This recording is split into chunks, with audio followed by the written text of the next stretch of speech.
श्री गणेश भक्तों, आज सुनिए जेठ बुधवार की कथा।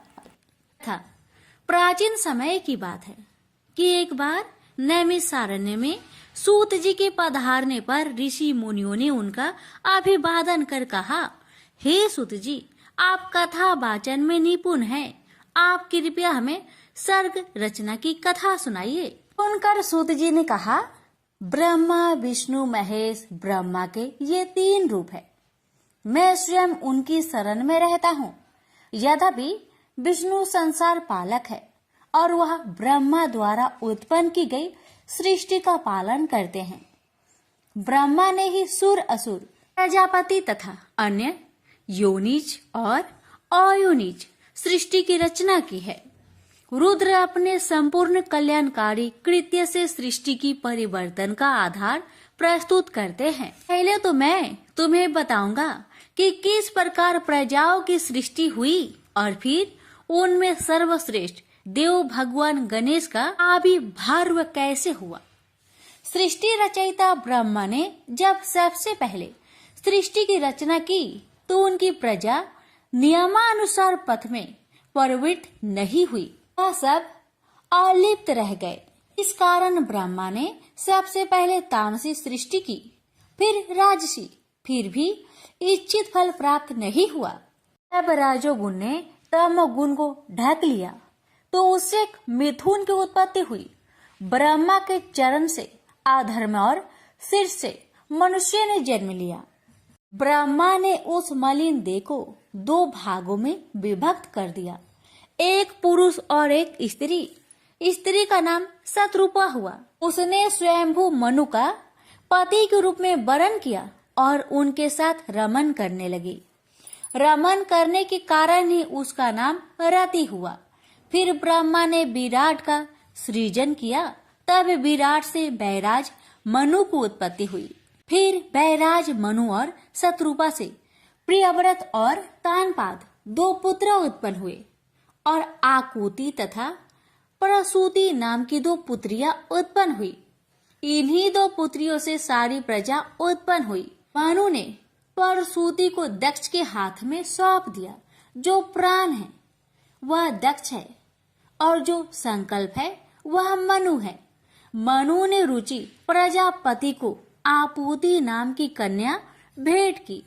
फिर इनसे यज्ञ और दक्षिणा नाम की संतान हुई।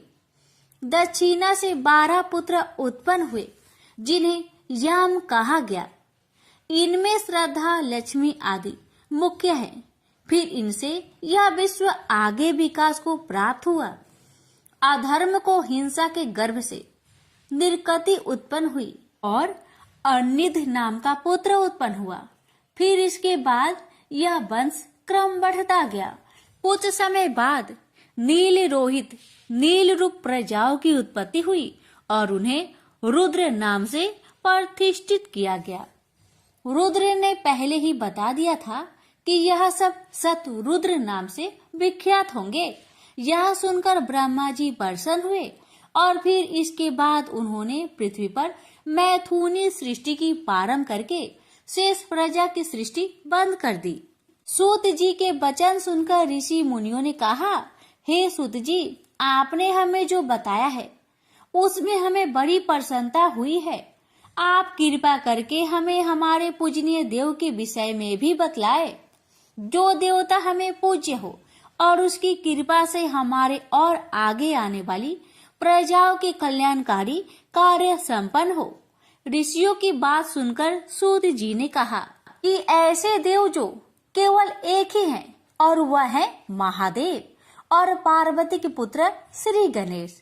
गणेश जी का नाम सुनते ही ऋषि मुनि बहुत प्रसन्न हुए और उन्होंने सूत जी से निवेदन किया कि आप हमें गणेश जी के विषय में विस्तार से बतलाइए, क्योंकि अभी तक आपने जो कुछ भी बताया है उससे पता चलता है कि गिरिजासुत गणेश जी के जन्म के विषय में अनेक कथाएं प्रचलित है।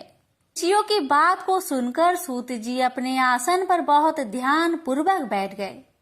क्षण भर उन्होंने कुछ सोचा और फिर कहना प्रारंभ किया, नमस्तस्मै गणेशाय ब्रह्म विद्या प्रदायिने यस्याय गस्ताय नाश विघ्न सागर सो सने। गणेश जी देवों में श्रेष्ठ देव है। जो भी कार्य उनको नमन करके प्रारंभ किया जाता है वह अवश्य सफल होता है। सूत जी ने आगे बताया, जो ऋषि मुनि मनुष्य पृथ्वी के वासी गणेशाय नमः का पाठ करके अपना कार्य प्रारंभ करते हैं उन्हें निश्चित ही अपने कार्य में सफलता मिलती है। तब मुनियों ने सूत जी से कहा, पहले तो आप कृपा करके हमें भिन्न रूपों से गणेश जी के जन्मों का वृत्तांत सुनाइए। वे तो महाप्रभु है, उनके जन्म की विभिन्न पुराणों में अलग अलग रूपों में वर्णित किया गया है। और हे सूत जी, हम सृष्टि की आदि व्यवस्था के विषय में भी आपसे जानना चाहते हैं। सूत जी ने मुनियों की जिज्ञासा जानकर कहा, पहले मैं आपको शिव जी और गणेश जी के चरित्र वर्णन से लाभ देकर यह बताऊंगा कि ब्रह्मा विष्णु और महेश भगवान रुद्र के अंग से ही रचे गए हैं। ऋषिगण बोले, कृपया यह बतलाइए कि शिव और गणेश का सर्वश्रेष्ठ रूप व चरित्र क्या है। शिव जी के पुत्र को कैसे प्रसन्न किया जा सकता है। जैसा कि आपने कहा, ब्रह्मा विष्णु और महेश भगवान रुद्र के अंग से उत्पन्न हुए, पर फिर भी महेश के पूर्णास के रूप में माने जाते हैं। सूत जी बोले, एक बार नारद जी ने भी ब्रह्मा जी से ऐसा ही प्रश्न किया था। ब्रह्मा जी ने संसार की रचना, उत्पत्ति और स्वरूप का वर्णन नारद जी से इस प्रकार किया। सृष्टि की प्रारंभिक अवस्था में जब प्रलय हुए और उस विनाश काल में स्थावर, जंगम, सूर्य, ग्रह, तारे आदि सब नष्ट हो गए तो केवल एक सद ब्रह्मा ही शेष बचे थे। उस अंधकार के साम्राज्य में सद ब्रह्मा ही मन, वाणी और इंद्रियों के ज्ञान के प्रकाश से भरे हुए थे। जो योग द्वारा ध्यान मग्न थे वे नाम रूप वर्ण सत असत और अन्य कर्मों से परे थे। ब्रह्मा जी ने नारद से कहा कि प्रलय काल के बाद सत्य ज्ञान परम तत्व वह अनंत रूप ही शिव का लिंग उस सद ब्रह्मा स्वरूप में बचा रहा। इस रूप को ही भक्त व ज्ञानी ईश्वर या भगवान के नाम से पूजते हैं। यह शिव का महान रूप ही परमेश्वर कहलाया। ये शिव ही अपने से अनस्वर शक्ति उत्पन्न करता है। परमेश्वर के इसी स्वरूप का नाम प्रकृति, माया और निर्विकार बुद्धि से जाना जाता है। प्रकृति की शक्ति रूपा अंबिका त्रिदेव जननी नित्य तथा मूल प्रकृति कहलाती है। प्रकृति देवी है, वही परमेश्वरी कहलाई। बाद में प्रकृति के अंबिका रूप में 8 भुजाएं और विचित्र मुख प्रकट हुए। संसारिक माया के संयोग से यह अन्य अनेक रूपों में बदल गई। उस पर ब्रह्मा रूप शिव के माथे पर चंद्रमा और सिर पर गंगा सुशोभित होती है। उनके 3 नेत्र, 5 मुख और 10 भुजाएं हैं। जो उनके विचित्र और शक्तिमयी पावन रूप के द्योतक है। इन्होंने हाथ में त्रिशूल ले रखा है। वे काल स्वरूप भगवान और परमेश्वर है। काशी क्षेत्र शिव ने ही अपने शिव रूप में स्थापित किया है, जहाँ सदा शिव और पार्वती दोनों निवास करते हैं। यह क्षेत्र कभी भी उनसे रहित नहीं होता। यही कारण है कि यह अत्यधिक पावन और अभिमुक्त क्षेत्र कहलाता है। ब्रह्मा जी ने नारद जी से कहा कि शिव जी की इच्छा थी कि वे सृष्टि की रचना करें, पर उन्होंने इसका दायित्व अपने ऊपर नहीं लिया। अपने दक्षिण भाग के 10 मान से एक पुरुष का आविर्भाव किया। इस महान पुरुष का नाम शिव जी ने विष्णु रखा और उन्हें गहन तपस्या करने का आदेश दिया।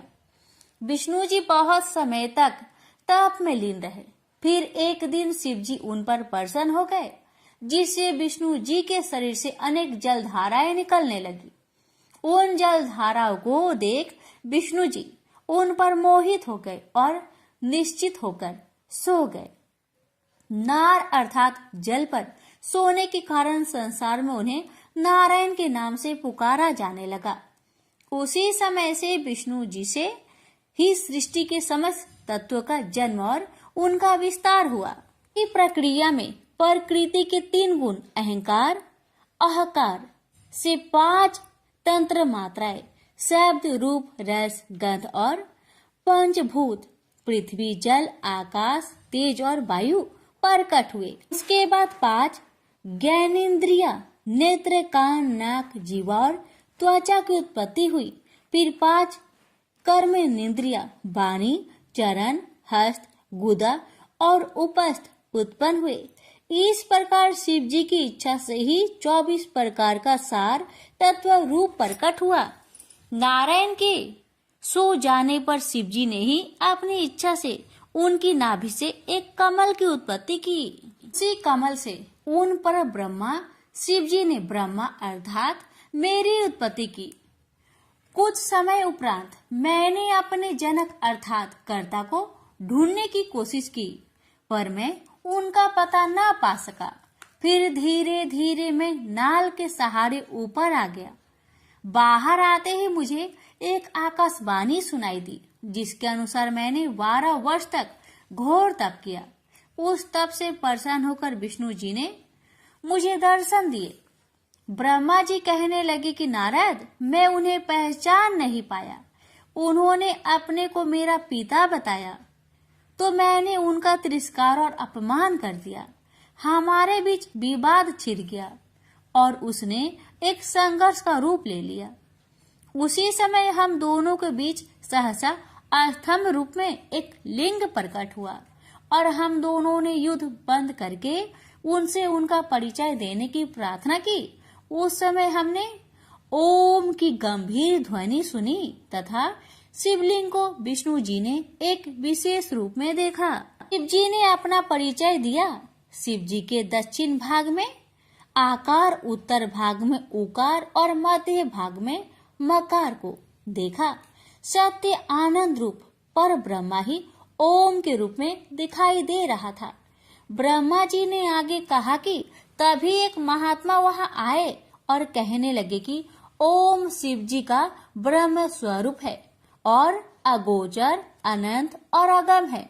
ओम के अ, उ और म वर्ण ब्रह्मा, विष्णु और महादेव के प्रतीक है।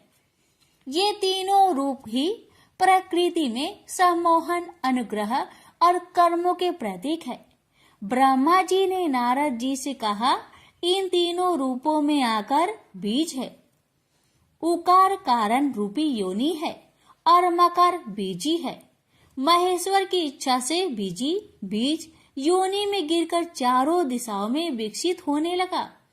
उससे एक स्वर्ण रूप अंड उत्पन्न हुआ और वह अनेक वर्षों तक जल में स्थित रहा।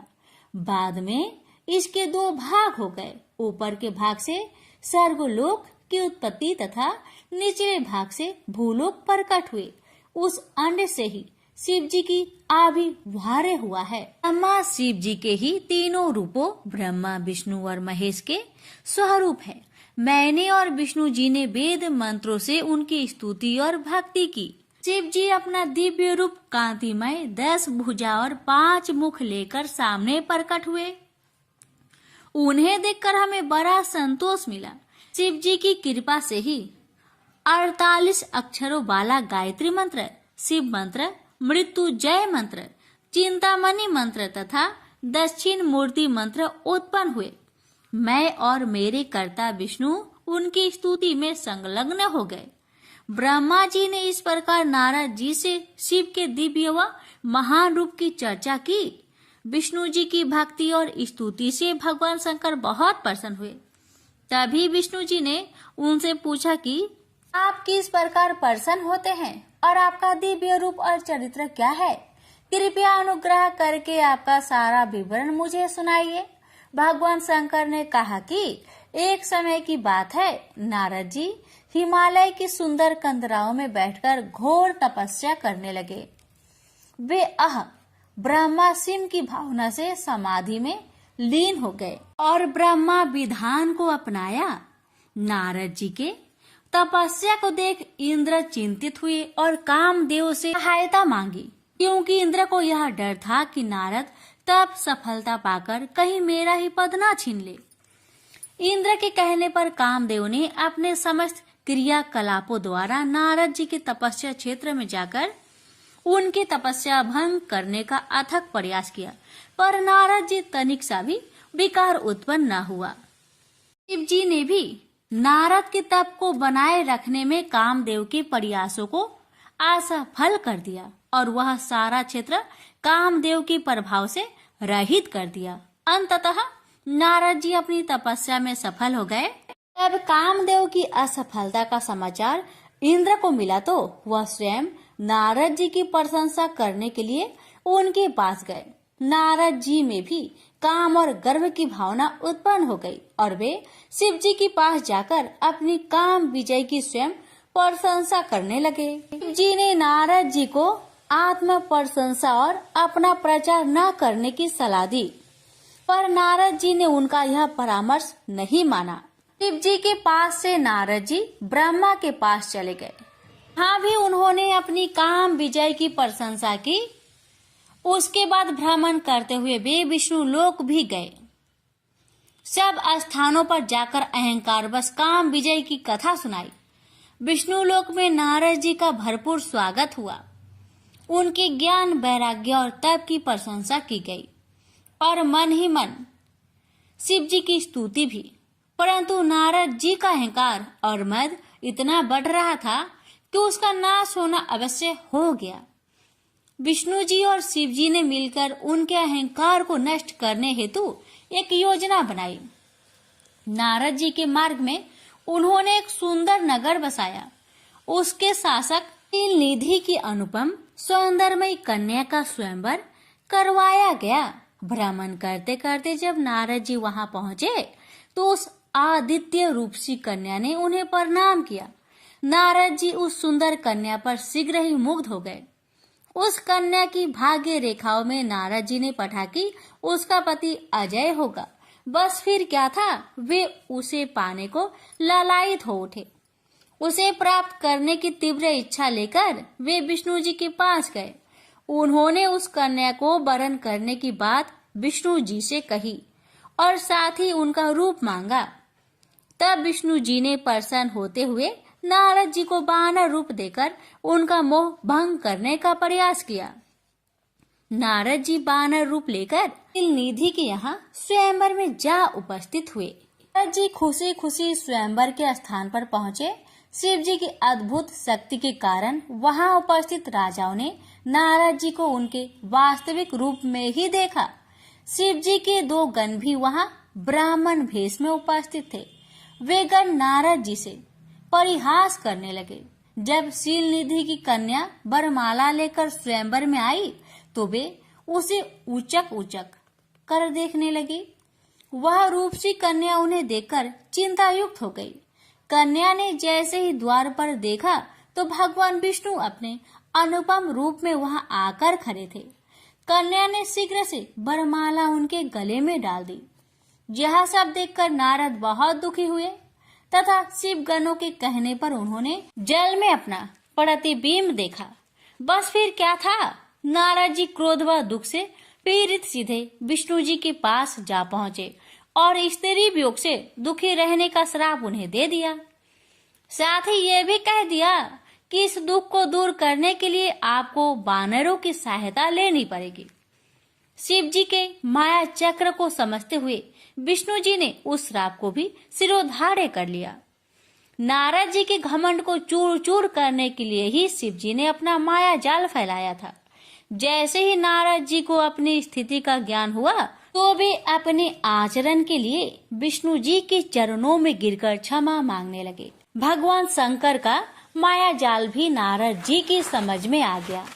नारद जी को यह जानकर बहुत आश्चर्य हुआ कि भगवान त्रिपुरारी के आदेश पर ही ब्रह्मा, विष्णु तथा अन्य देवता कार्य करते हैं।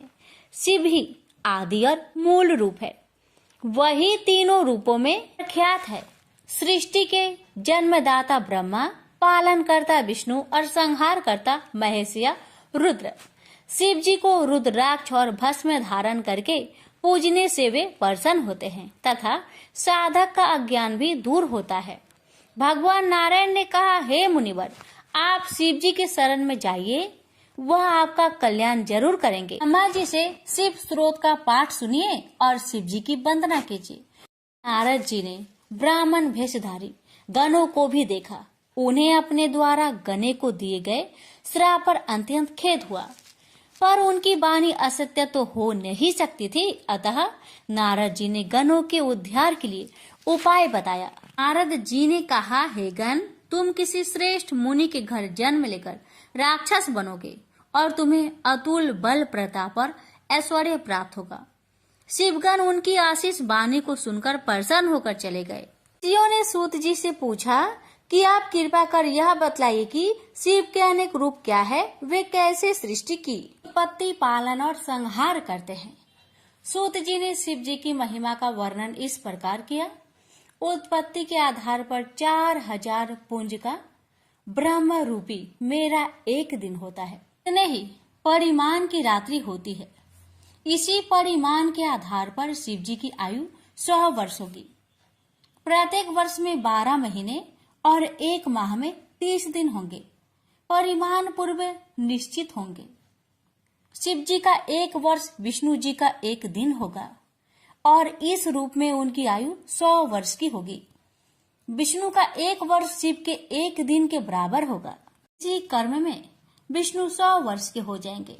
रुद्र जी का 1 सांस ब्रह्मा, विष्णु और हर गंधर्व है।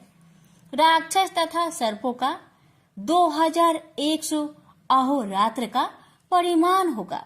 रुद्र जी के श्वास लेने से 1 पल व्यतीत होता है और इस प्रकार 60 पलों की 1 घड़ी और 60 घड़ियों का रुद्र का 1 दिन होगा। रुद्र के श्वास लेने की संख्या में कोई गिनती होती ही नहीं और जब सारी सृष्टि भी समाप्त हो जाएगी तो केवल रुद्र ही रहेंगे और शासन करेंगे। विष्णु जी ने नारद जी को समझाया था कि आप शिव जी की अर्चना और पूजा कीजिए तो आपका कल्याण होगा। ऐसा कहकर विष्णु अंतर ध्यान हो गए। नारद जी पृथ्वी पर आकर विभिन्न स्थानों पर जाकर शिवलिंगों की पूजा करने लगे, जहाँ पर ही ब्राह्मण वेशधारी गण भी नारद जी को मिले थे, जिन्हें उन्होंने श्राप के उद्धार का उपाय बताया था।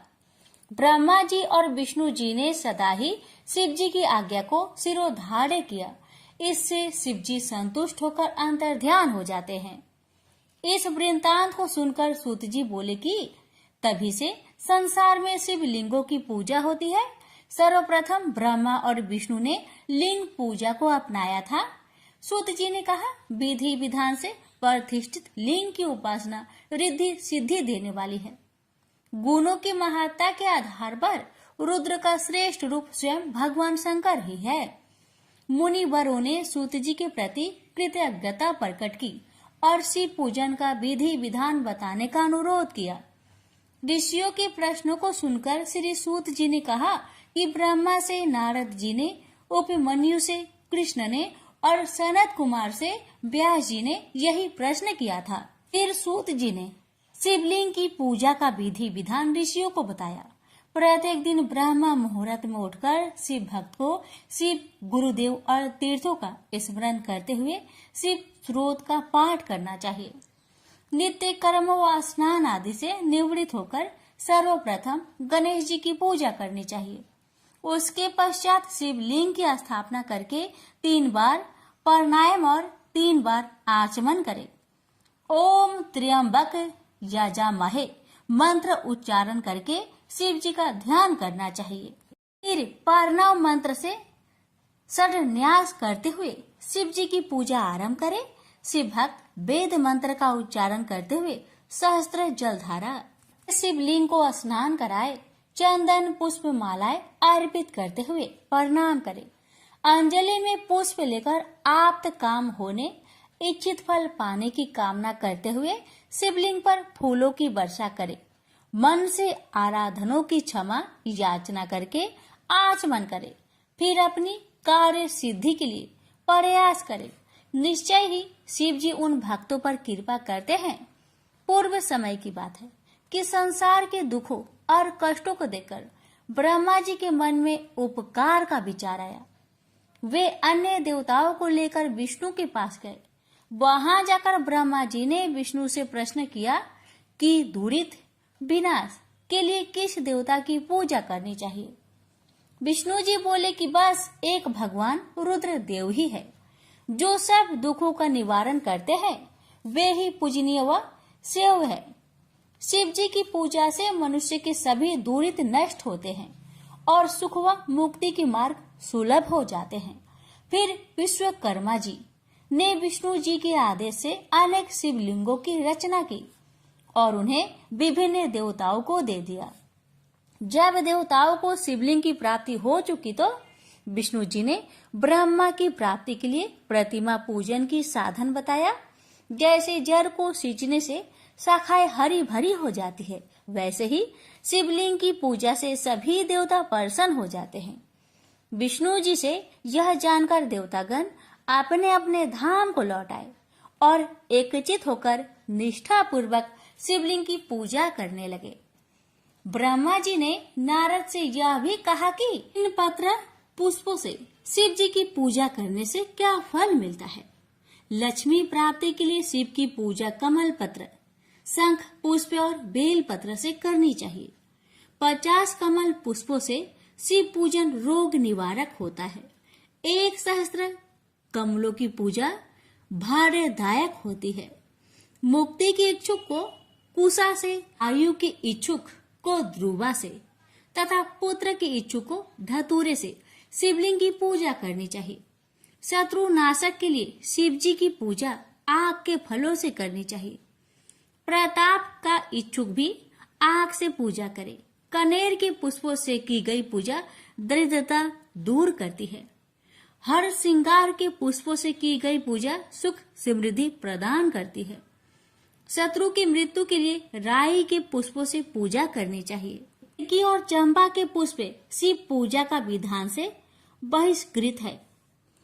ऋषियों ने सूत जी से पूछा कि शिव जी अंतर्ध्यान कैसे हो गए, तो उन्होंने कहा कि नारद जी ने भी ब्रह्मा से यही प्रश्न किया था। तब ब्रह्मा जी ने बताया कि शिव जी के अंतर्ध्यान होने पर मैंने हंस का और विष्णु जी ने वरा का रूप धारण कर लिया और सृष्टि की रचना पर विचार करने लगे। हंस और वरा का रूप धारण करने का कारण भी ब्रह्मा जी ने बताया। हंस की गति सदैव ऊपर जाने की और वराह की गति सदैव नीचे जाने की होती है।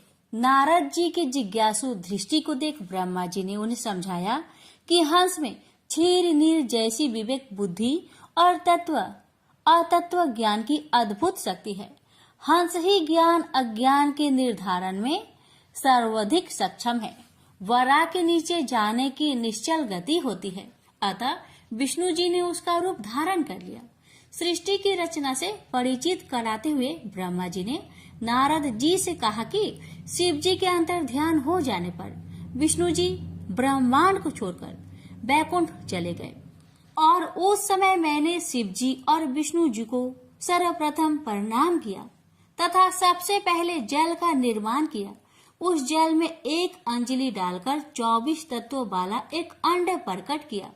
बाद में वह विराट रूप में प्रकट हुआ। ब्रह्मा जी ने नारद जी से कहा कि उस विराट रूप में चेतना व जीवन डालने के लिए मैंने 12 वर्ष घोर तप किया। फलस्वरूप अंत में विष्णु जी ने उस अंड में प्रविष्ट होकर उसे चैतन्य किया। इसके बाद जब मैंने सृष्टि रचना का कार्य प्रारंभ किया तो सर्वप्रथम अभिधा और अंधकार प्रधान पाप की सृष्टि की रचना मेरे सामने प्रकट हुई। उससे मैंने अस्थावरों की रचना की। फिर मैं पुनः मुख्य सृष्टि का निर्माण करने के लिए शिव जी का ध्यान करने लगा। उनकी अनुकंपा से तिरछे चलने वाले जीव पैदा हुए। पर नारद, मैं उस सृष्टि रचना से संतुष्ट नहीं हुआ। मैंने सतोगुणी देवों की सृष्टि की रचना की। उसके बाद शिव जी की आज्ञा से मैंने रजोगुण प्रधान मानव की रचना की।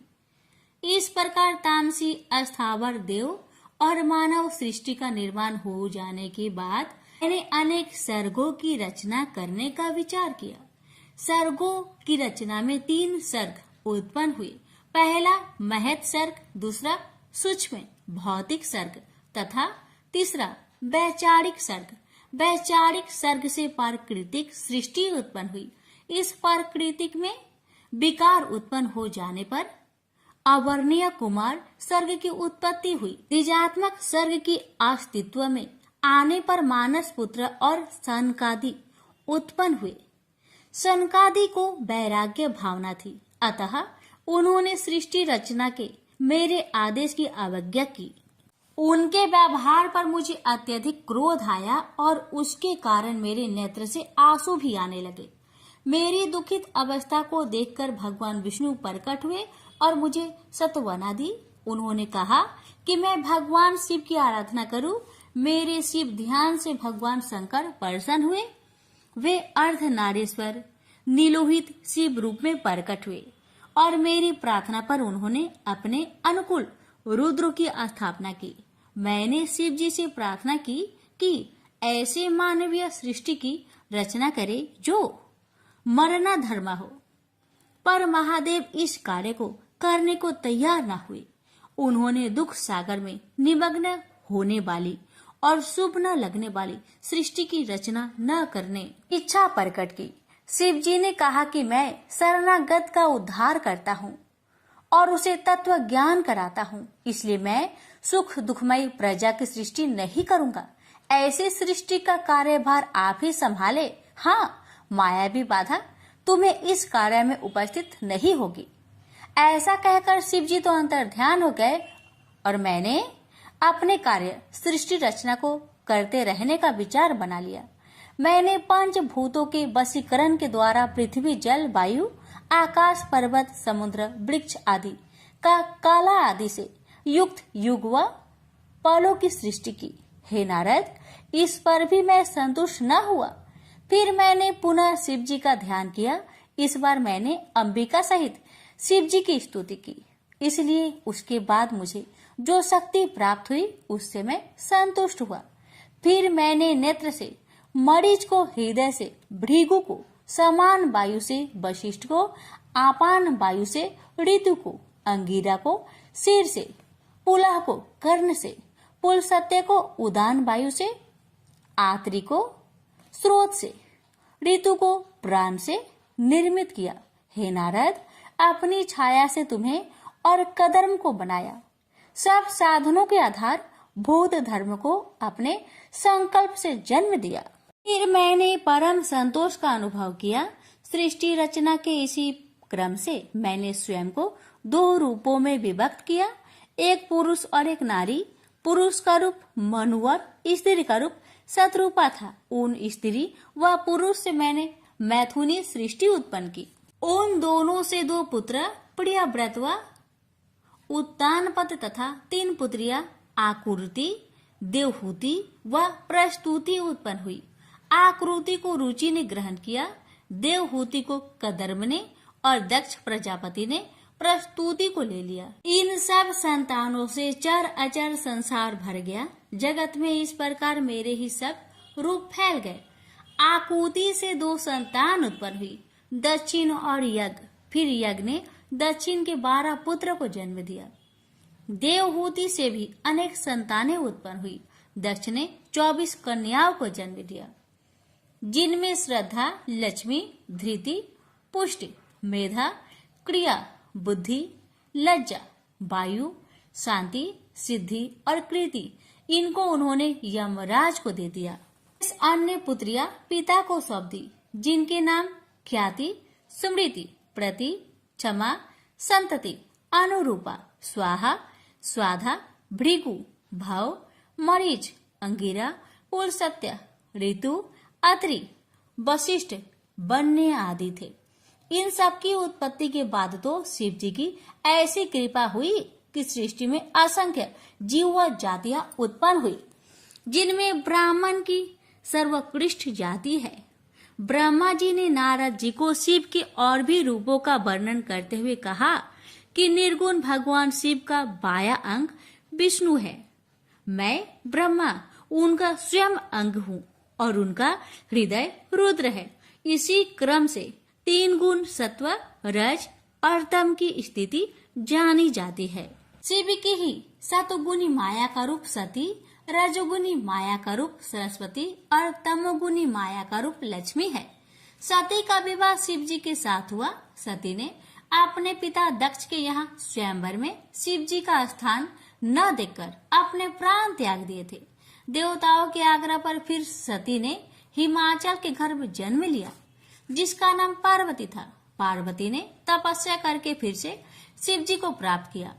शिव जी के विषय में अनेक बातें जान लेने पर भी नारद जी ने कहा, हे पूज्य पितामह ब्रह्मा, क्या आप मुझे शंकर जी के हिमालय गमन व कर्मों के बारे में बताने की कृपा करेंगे?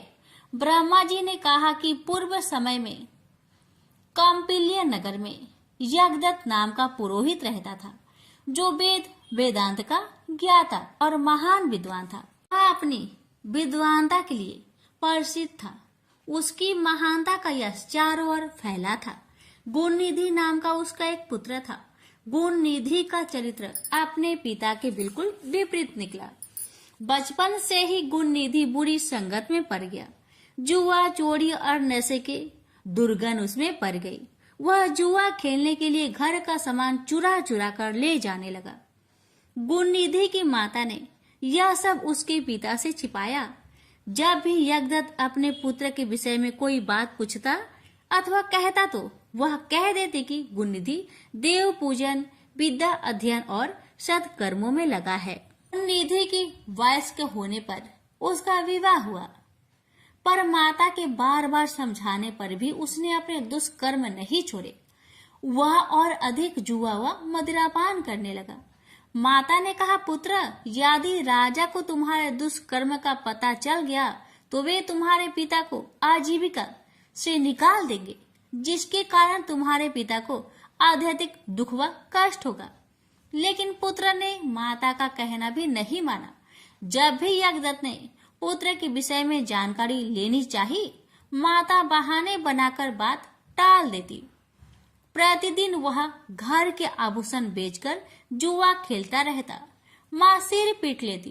काश मैंने उनसे कुछ न छिपाया होता। एक दिन यज्ञदत्त ने अपने एक मूल्यवान अंगूठी एक जुआरी के हाथ में देखी। पूछने पर जुआरी ने गुणनिधि का सारा भेद खोल दिया। इससे पिता को अत्यधिक शोभ व खेद हुआ। पिता ने घर आकर पत्नी से उसी अंगूठी की मांग की। पत्नी तरह तरह के बहाने बनाने लगी। यज्ञदत्त ने पत्नी को डांटा और बुरा भला कहा। कि यज्ञदत्त ने कहा कि इससे तो मैं पुत्रहीन होता तो भला था। अपने पिता के विवशता भरे आंसू देखकर गुणनिधि को बड़ी लज्जा आई और वह चिंता से भर गया। इसी गलाने में वह घर छोड़कर कहीं चला गया। भूखा प्यासा अपने किए पर पश्चाताप करने लगा। घूमते घूमते वह एक नगर पहुंचा। शिवरात्रि का दिन था। शिव भक्त शिवालय की ओर जा रहे थे। गुणनिधि भी उनका पीछा करते करते शिवालय पहुंचा। शिव भक्त पत्र, पुष्प और मीठे भोजन से भगवान शंकर की पूजा अर्चना करने लगे। गुणनिधि छिपा छिपा सब देख रहा था। वह भूख व प्यास से व्याकुल था, अतः सुगंधित भोजन ने उसे आकर्षित किया। जब शिव भक्त नित्य गायन आदि समाप्त करके सो गए तो गुणनिधि ने अपने दुपट्टे की रस्सी बनाई और दीपक में जलाकर शिव जी के लिए निर्मित वस्तुओं को लेकर भागने की चेष्टा की। अभी उसका पैर एक शिव भक्त से जा टकराया। वह चिल्ला उठा, चोर चोर, पकड़ो पकड़ो। इसी पकड़ ढकर में गुणनिधि की मृत्यु हो गई। यमराज के यमदूत उसे पकड़ने आए तो शिवगणों ने उन्हें गुणनिधि को ले जाने से रोका और उसे शिवलोक ले जाने लगे। यमदूतों व गणों में काफी विवाद हुआ। गुणनिधि के पाप कर्मों से यमदूतों ने शिवगणों को अवगत कराया, परंतु शिवगणों ने कहा कि इसने श्रद्धा पूर्वक शिव पूजन देखा है, कीर्तन भजन सुना है, अपने दुपट्टे से दीपदान किया है, अतः इसके पाप कर्म समाप्त हो गए। यमदूतों ने अपनी पराजय स्वीकार कर ली। यमदूत धर्मराज के पास गए और समूचा वृत्तांत उन्हें कह सुनाया। धर्मराज भी कहने लगे कि मैं अपनी सब आज्ञाओं का उल्लंघन सहन कर सकता हूँ, पर विभूतिधारी, रुद्राक्षधारी, त्रिपुंडधारी शिव में आसक्त रखने वाले व्यक्ति को कभी भूल कर भी यहाँ न लाना। जो शिव जी में आस्था रखता है उसे सदा शिवलोक में भेजने की मेरी अस्थायी आज्ञा है। शिवलोक में पहुंचकर काफी समय तक गुणनिधि सुख भोगता रहा। उसके बाद कलिंग नरेश आदि रम के घर दम नामक पुत्र के रूप में उत्पन्न हुआ। वह बालपन से ही शिव जी की आराधना करने लगा। वह इतना पक्का शिव भक्त हुआ कि पिता की मृत्यु के बाद दम यानी गुणनिधि ने देवालय में दीपदान का राजकीय आदेश दे दिया। मृत्यु के उपरांत वही दम शिव जी की कृपा से अलका देश का शासक बना, जो पिछले जन्मों में गुणनिधि था। अलका प्रदेश का राजा बनने के बाद गुणनिधि निरंतर शिव जी की आराधना में लीन रहने लगा। उसने 11,000 वर्षों तक तप करके शिव जी को ऐसे प्रसन्न किया कि वे उसे देवी अंबिका सहित वरदान देने अलकापुरी आए। तब भगवान शिव ने ध्यान मग्न अपने भक्त गुणनिधि को आंखें खोलने के लिए कहा। गुणनिधि ने अपने नेत्र खोलकर भगवान शंकर व माता पार्वती के दर्शन किए। भगवती उमा के अनुपम रूप, सौंदर्य और सौभाग्य को देखकर गुणनिधि को विस्मय हुआ। उसकी कुदृष्टि माता पर पड़ी। भगवती ने उसे बाएं नेत्र से अपने को घूरते हुए पाया तो शिव जी की ओर जिज्ञासा पूर्वक देखा, पर शिव जी से उन्हें पता लगा कि वह उनका पुत्र है और उनके सौभाग्य की प्रशंसा कर रहा है। फिर गुणनिधि ने उनके चरण स्पर्श किए। शिव जी ने प्रसन्न होकर गुणनिधि को यक्ष कुबेर बनने का वरदान दिया। साथ ही यह आज्ञा दी कि अलकापुरी को अपना स्थायी निवास स्थान बना ले। गुणनिधि श्रद्धा पूर्वक चरण स्पर्श करता हुआ माता के चरणों में गिर पड़ा। भगवती ने उसे वरदान दिया, अटूट शिव भक्त बने रहो। मेरे रूप के प्रति देश के कारण तुम्हारा फूटा हुआ नेत्र पीत वर्ण का हो जाएगा तथा तुम्हारा नाम कुबेर होगा। तभी से वह अलकापुरी के समीप एक नगर में रहने लगा। उस नगर का निर्माण विश्वकर्मा ने किया था। शिल्पकार विश्वकर्मा ने कैलाश पर्वत पर भी एक सुंदर सुविधाजनक रहने का स्थान बनाया, जहां आकर शंकर जी आत्मस्थ होकर योगलीन हो जाते हैं। अपने गणों से यहाँ बैठकर विभिन्न विषयों पर चर्चा करते हैं, यहीं से अनेक लीलाएं और माया का निर्माण करते हैं। इस प्रकार हे नारद, शिव जी कैलाश पर्वत पर रहकर अनेक प्रकार के कर्मों में लीन रहते हैं। प्रेम से बोलिए गणेश महाराज की जय। हर हर महादेव, माता पार्वती की जय। पर सरगारम खंड सृष्टि की उत्पत्ति, पालन व संहार की कथा समाप्त हुई। गणेश जी की जन्म की कथा। गणेश जी के प्रकट होने की कथाएं अलग अलग पुराणों में विभिन्न प्रकार से दी गई है। इनके प्रकट होने का कथाओं में समानता का अभाव है। हम सभी पुराणों से गणपति के प्रकट होने की कथाओं का सार ग्रंथ में लिख रहे हैं, ताकि देवभक्त इन्हें श्रवण कर ज्ञान प्राप्त कर सके और अपने उपास्य और प्रथम पूज्य विघ्नहारी देव की लीलाओं का सही परिचय प्राप्त कर सके। पद्म पुराण के सृष्टि खंड अर्थात रचना विभाग में गजवदन के उत्पन्न होने की सुंदर, मनमोहक, मंगलमयी और कल्याणकारी कथा इस प्रकार वर्णित है। हिमालय की पुत्री पार्वती के विवाह संस्कार के बाद भगवान शंकर अपनी अति स्नेहमयी गिरिजा को अनेक रमणीय, आकर्षक और एकांत वन उपवनों में विहार के लिए ले गए। शिव अति प्रसन्न अवस्था में प्रकृति के अनुपम सौंदर्य का आनंद लेते हुए अपनी अर्धांगिनी गौरा के साथ भ्रमण करते रहे। इस बीच एक बार की बात है कि एक बार भगवान शंकर की अर्धांगिनी पार्वती ने अपने शरीर में चंदन, कपूर और सुवासित तेल युक्त तत्वों का उपटन बनाकर लगाया। शरीर से गिरने वाले उपटन के अवशेष से पार्वती ने खेल खेल में एक पुरुष की आकृति की रचना कर डाली। उस आकृति का मुख गज के समान था। जब माता गौरा स्नान के लिए गंगा नदी में उतरी तो मनोविनोद के लिए उस गजमुख आकृति को पावन पुण्य सलीला गंगा जी में डाल दिया। गंगा जी पार्वती जी को अपनी परम स्नेह सखी मानती थी। तीनों लोगों को तारने वाली गंगा के जल में पड़ते ही उपटन के अवशेषों से बना हुआ खिलौना एक बड़ी आकृति में बदल गया।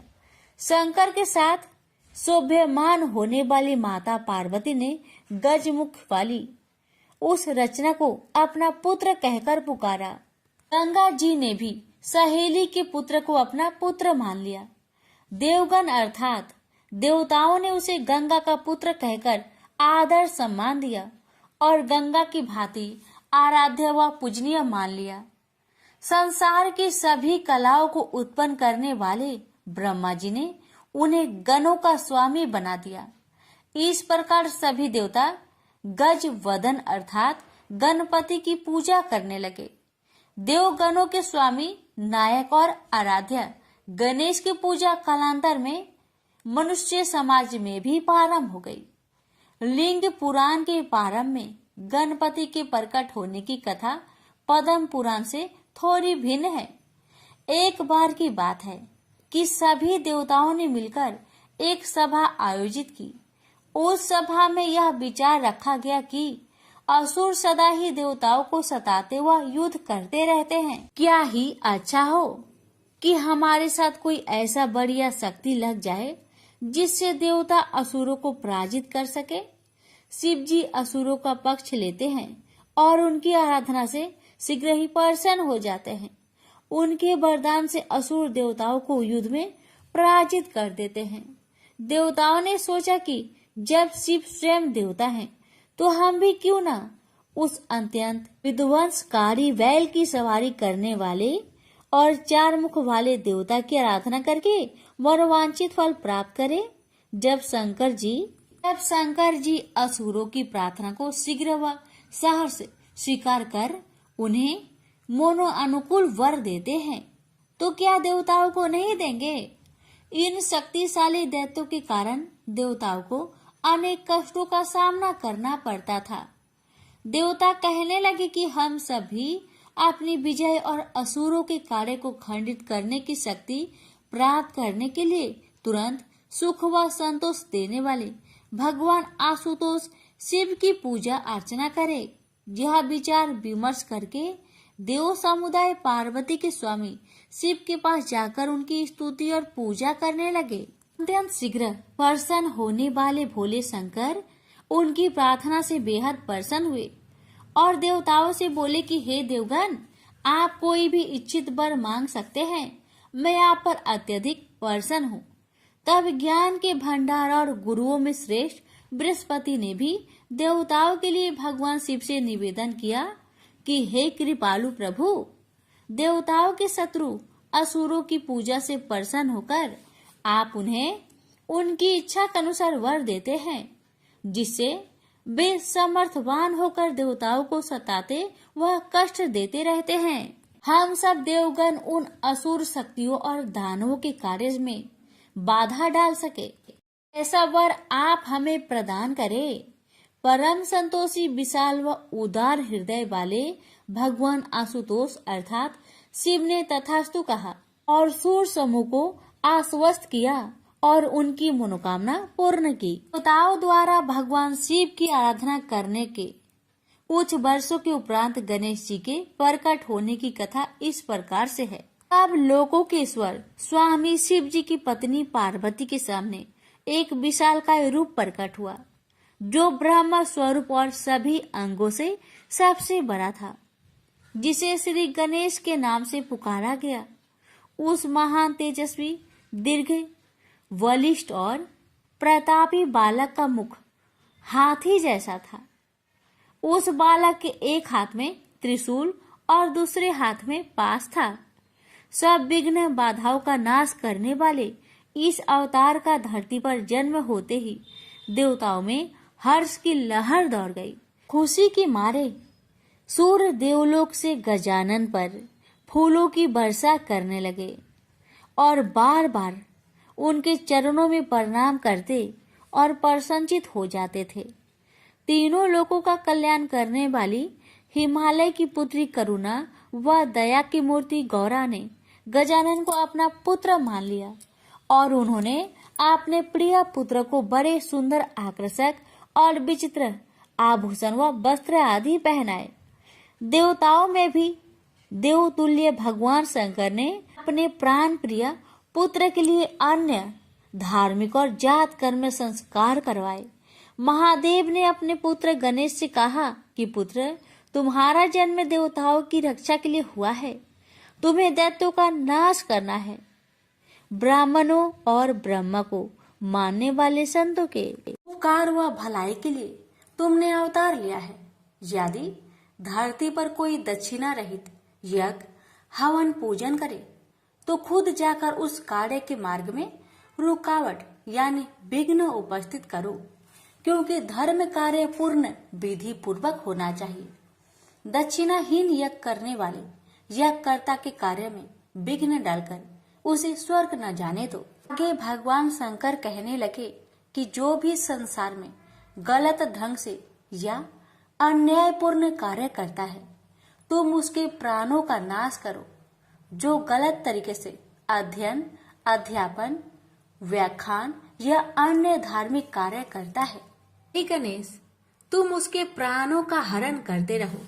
जो व्यक्ति या स्त्री पुरुष वर्ण, धर्म और जाति के प्रति कर्तव्य पालन व धर्म पालन में निष्ठा न रखते हो और स्वधर्म से विमुख होकर चले, तुम उनके प्राणों का हरण करते रहो। हे शिव पुत्र गजानन, जो स्त्रियां नित्य प्रति तुम्हारी विधि पूर्वक पूजा अर्चना करे, उन्हें अपनी सम्मता प्रदान करो। हे मानवों से श्रेष्ठ गणपति, तुम अपने भक्तों की सदा रक्षा करो। इस लोक और परलोक में अपने भक्तों की रक्षा करना तुम्हारा धर्म है। विघ्न बाधाओं को दूर करने वाले, जीवन को मंगलमय बनाने वाले, प्रदा स्मरणीय गणेश, तुम सदा तीनों लोकों में पूजनीय रहो। चतुर्मुख शिव जी ने गणेश जी से आगे ये भी कहा कि जो मेरी चक्रधारी विष्णु की अथवा परमेश्वर ब्रह्मा जी की यागों द्वारा अथवा ब्राह्मणों के मध्य से पूजा करते हैं, उन्हें सबसे पहले तुम्हारी पूजा करनी होगी। सभी धार्मिक कर्म कांड और मंगलकारी कार्यों में सर्वप्रथम तुम ही पूजे जाओगे। गणपति, तुम्हारी पूजा किए बिना जो भी शुद्ध कर्म या कल्याणकारी कार्य अथवा कर्मों का अनुष्ठान करेगा, उसका मंगल भी अमंगल में बदल जाएगा, उसके शुभ कर्म भी अशुभ हो जाएंगे। वर्ण व्यवस्था में कथिक चारों जातियों ब्राह्मण, क्षत्रिय, वैश्य और शूद्र द्वारा भी सभी कार्यों की सिद्धि के लिए सर्वप्रथम तुम ही पूजे जाओगे।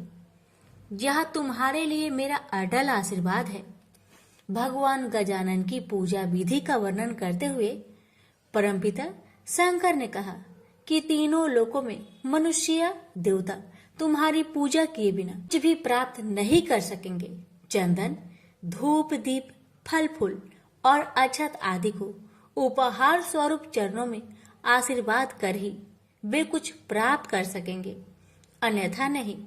संसार में जो भी तुम्हारी पूजा करेंगे वे इंद्र और अन्य देवताओं के द्वारा भी पूजे जाएंगे।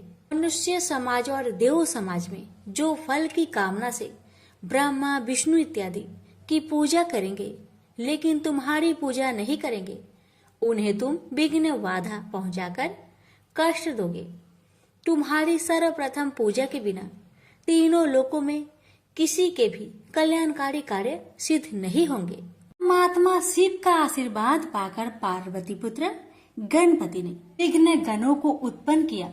सबके हृदय में निवास करने वाले शिव जी के चरण में अपने गणों के साथ जाकर प्रणाम किया और उनसे आशीर्वाद प्राप्त किया। हे मुनियों, गणेश जी के उत्पन्न होने की एक और कथा बड़ी रोचक और मनोहारी है। एक समय की बात है कि देवी पार्वती अपने आराध्य स्वामी शंकर के साथ कैलाश पर्वत पर रह रही थी। भगवती गिरिजा की दो प्रिय सखियां भी उनके साथ थी, जिनका नाम क्रमशः विजया और जया थे। नारायणी पार्वती एक दिन अपनी सखियों के साथ बैठी मनोविनोद में व्यस्त थी कि दोनों सखियां कहने लगी कि हे भगवती, सभी गण महेश्वर शिव जी के हैं, आपके नहीं। नंदी, भृंगी, अन्य सभी गण भगवान शंकर की सेवाओं के लिए तत्पर रहते हैं। तुरंत मनोकामना पूर्ण करने वाले भगवान आशुतोष अपने गणों की भक्ति और सेवा से अत्यधिक प्रसन्न हैं। वे गण अपनी अनन्य भक्ति सेवा के कारण ही द्वारपाल बने हुए हैं। यह बात ठीक है कि वे गण हमारे भी सेवक है, पर फिर भी हमारी इच्छा है कि हमारे लिए भी आप एक गण बना दीजिए जो सदा हमारी आज्ञा अनुसार हमारी सेवा में उपस्थित रहे।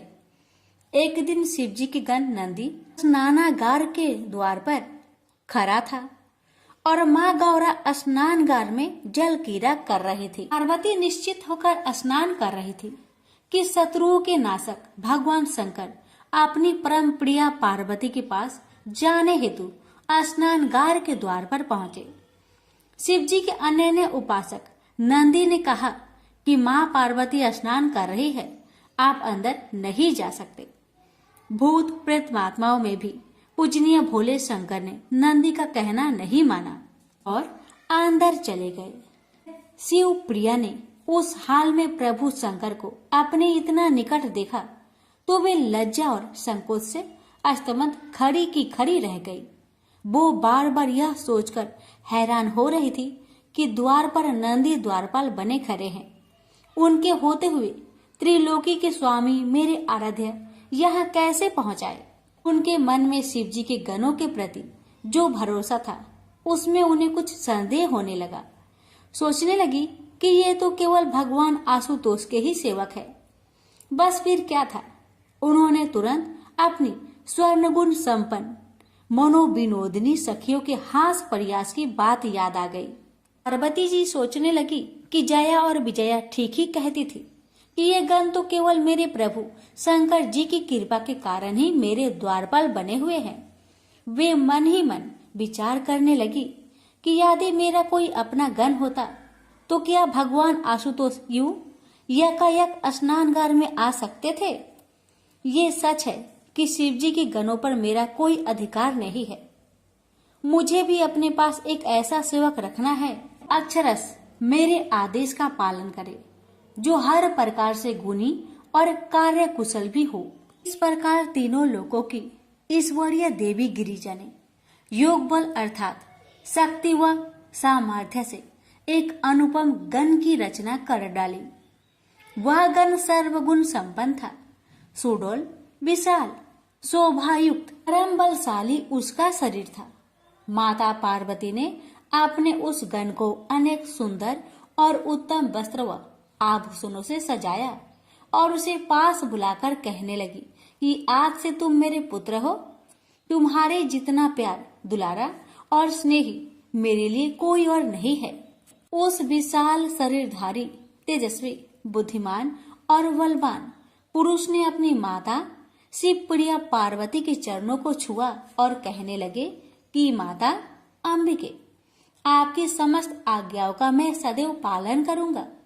आप अपनी इच्छा और आज्ञा बताकर मुझ पर कृपा करें। तब सभी देवियों में महान ईश्वरीय देवी भगवती ने खुश होकर अपने पुत्र से कहा कि हर प्रकार से तुम मेरे हो, बस आज से तुम मेरे द्वारपालक बन जाओ।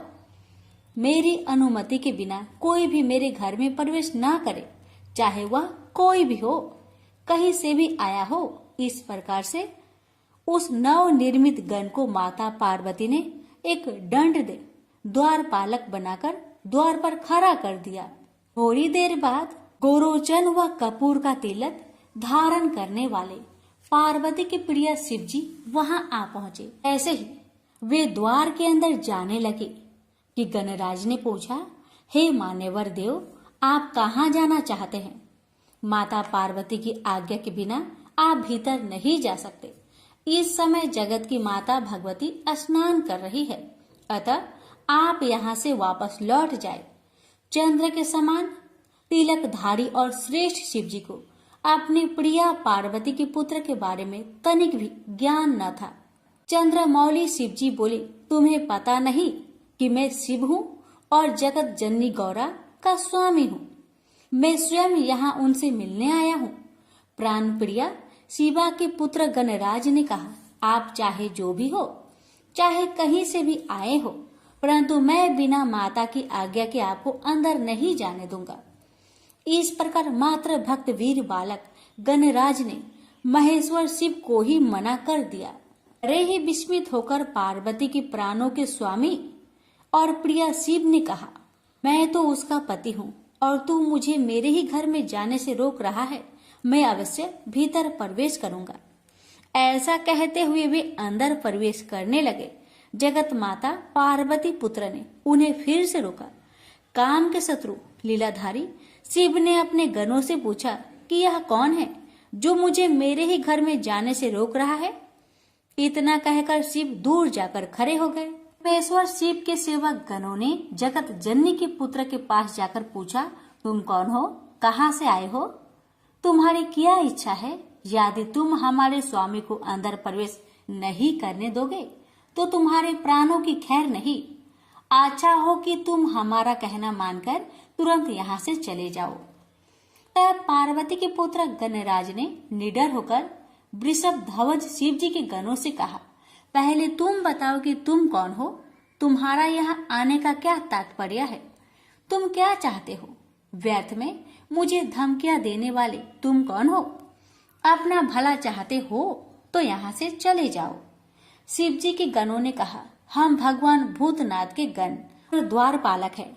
भूतों को आनंद देने वाले स्वामी शिव जी की आज्ञा से हम तुम्हें यहाँ से हटाने आए हैं। तुम्हें भी द्वारपाल और गण समझकर अभी हमने तुम्हें कुछ नहीं कहा है। यदि अपना भला और कल्याण चाहते हो तो तुरंत यहाँ से चले जाओ, नहीं तो हम तुम्हें मार डालेंगे। व्यर्थ में ही तुम्हें अपने प्राणों से हाथ धोना पड़ेगा। तब गणेश जी ने शिव गणों को बतलाया, मैं तो माता पार्वती का सेवक और द्वारपालक हूँ।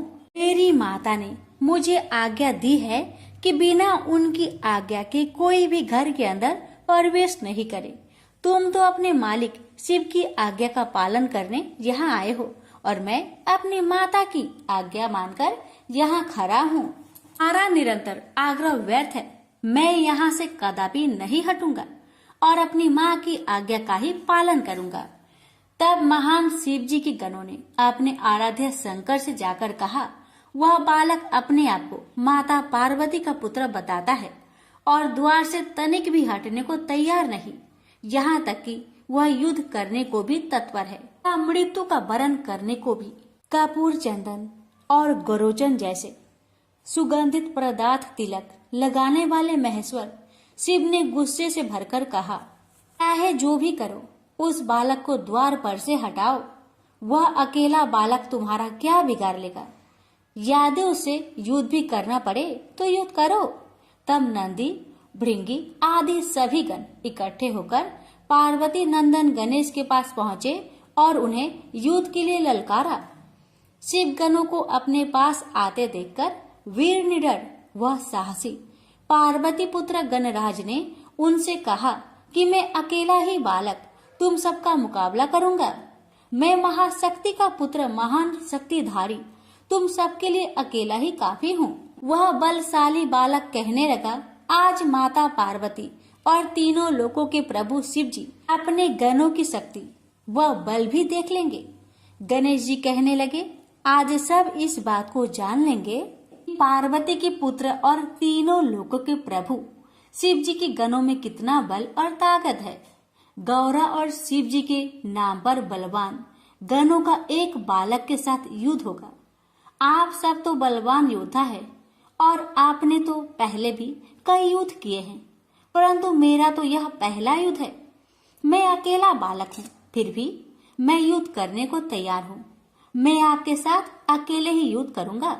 पर्वतराज की पुत्री पार्वती और उनके पति शिव जी के इस विवाद और बहस में जब तुम्हारी हार होगी तो तुम्हें जरूर लज्जित होना पड़ेगा और साथ ही इस अपमान का सामना माता पार्वती और महादेव जी को भी करना पड़ेगा। गणेश जी ने फिर कहा, हार और जीत हम सब गणों के बीच में नहीं है, अपितु मुझे अपनी माता अंबिका की आज्ञा पालन करने हेतु युद्ध करना है और तुम्हें अपने स्वामी और इष्ट शिव जी की आज्ञा पालन करने हेतु युद्ध करना है। शिव जी महाराज के गण बालक गणेश की इतनी तीखी बातें सुनकर गुस्से से भर गए और उन्होंने गणपति पर आक्रमण कर दिया, लेकिन गणेश जी ने उन गणों के प्रहारों को निष्फल कर दिया। सारे गण एक तरफ और बालक गणेश अकेला एक तरफ। गण तो एकदम घबरा गए। भगवान आशुतोष के गणों को गणेश जी भयंकर काल सरीखे दिखाई दे रहे थे। शिव गणों को ऐसा लगा कि जैसे हमारा नाश शीघ्र होने वाला है। माता शक्ति रूपा पार्वती के अति शक्तिशाली पुत्र गणेश के प्रहारों से शिवगण इधर उधर भागने लगे और गणेश जी अपनी जननी पार्वती का स्मरण करते करते उनसे युद्ध करते रहे। शीघ्र ही इस बात की खबर समूचे देवलोक में फैल गई। नारद जी और चक्र को धारण करने वाले भगवान विष्णु और ब्रह्मा जी तुरंत ही काम के शत्रु भगवान शिव के पास गए और कहने लगे कि महादेव, ये कैसी लीला हो रही है और यह युद्ध क्यों हो रहा है? कृपया आप ही शीघ्र इस बात पर ध्यान दें। सृष्टि के रचयिता ब्रह्मा जी और विष्णु जी की बात सुनकर शिव जी कहने लगे, एक वीर अजय बलवान बालक मेरे ही घर के द्वार पर बैठकर मुझे अंदर प्रवेश करने नहीं दे रहा। ऐसी अवस्था में मैं क्या करूं? मैं स्वयं सोच में पड़ गया हूं। उस शक्तिशाली बालक ने मेरे सभी गणों और सभासदों को हरा दिया है। वे सब उस बालक के तीखे बाणों से और चोटों से डरकर भाग गए हैं। यह घायल हो गए हैं। आप सब मिलकर उसे समझाए और कोई न्यायपूर्ण मार्ग निकालकर इस युद्ध को रोकने की चेष्टा करे। ब्रह्मा जी ने बालक को अनेक नीतिपूर्ण और मधुर वचनों से समझाया, पर गणेश जी पर उनके उपदेश का एक भी असर ना हुआ। तभी भगवान विष्णु बोले कि देवताओं में महान देवेश्वर शिव जी, यह बालक तो अजय दिखाई देता है। इसकी सरलता से इसे समाप्त नहीं किया जा सकता। बस केवल एक ही मार्ग है। मैं इस बालक को मोह बंधन में बांधकर अपने जाल में फांसकर शक्तिहीन कर दूंगा। तब हे संसार भर में उज्जवल शंभु, आप तुरंत इस पर प्रहार करके इसे समाप्त कर दीजिए। तब एक ओर से भगवान विष्णु ने गणेश जी को मोहित किया और दूसरी ओर से भगवान शंकर ने अपना त्रिशूल उठाकर उन पर प्रहार किया। उससे गणेश जी का मस्तक कटकर दूर जा गिरा और शरीर एक और जा गिरा। तब सब देवताओं व गणों ने सुख और संतोष की सांस ली। खुशी से सभी नाचने गाने लगे। ढोल नगाड़े और मृदंग बजने लगे और देवगण प्रसन्नचित हो गए।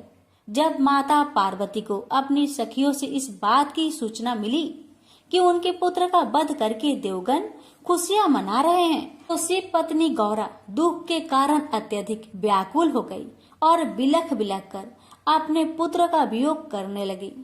पर तुरंत ही महाशक्ति देवी पार्वती कहने लगी, जैसे देवताओं ने मेरे पुत्र को खत्म किया है, वैसे ही मैं उन्हें मृत्यु की अग्नि में झोंक दूंगी, क्योंकि पुत्र का शोक और व्याकुलता मेरे लिए असहनीय हो गई है। पार्वती जी ने ऐसा विचार करके अपनी सभी तेजस्वी शक्तियों को उत्पन्न किया और उनको आज्ञा देकर कहा कि सारे संसार में प्रलय मचा दो। बिना सोचे समझे त्राही त्राही मचा दो। जहाँ जो मिले उसको खा लो, अपना शिकार बना लो। चाहे उसमें देवता हो, ऋषि मुनि, यक्ष, किन्नर अथवा अपने पराये कोई भी हो, तुम सभी का भक्षण कर सकती हो। उसके बाद उन देवी शक्तियों ने मिलकर चारों ओर हाहाकार मचा दिया। जहाँ भी जो मिला उसे अपने क्रोध से भस्म कर दिया या सामने पाते ही उसे समाप्त कर दिया। सभी देवता और राक्षस सोच में पड़ गए। सुरों और असुरों ने मिलकर एक सभा की। सबने अपने अपने जीवन की आशा त्याग दी।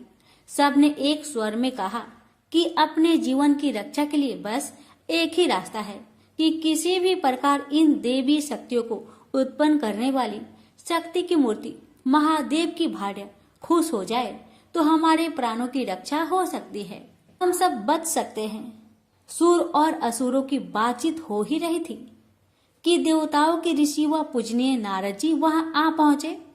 सबने अपनी करुण कथा उन्हें सुनाई और बताया कि कैसे शक्ति रूपा गौरा के कोप का वे शिकार हो रहे हैं।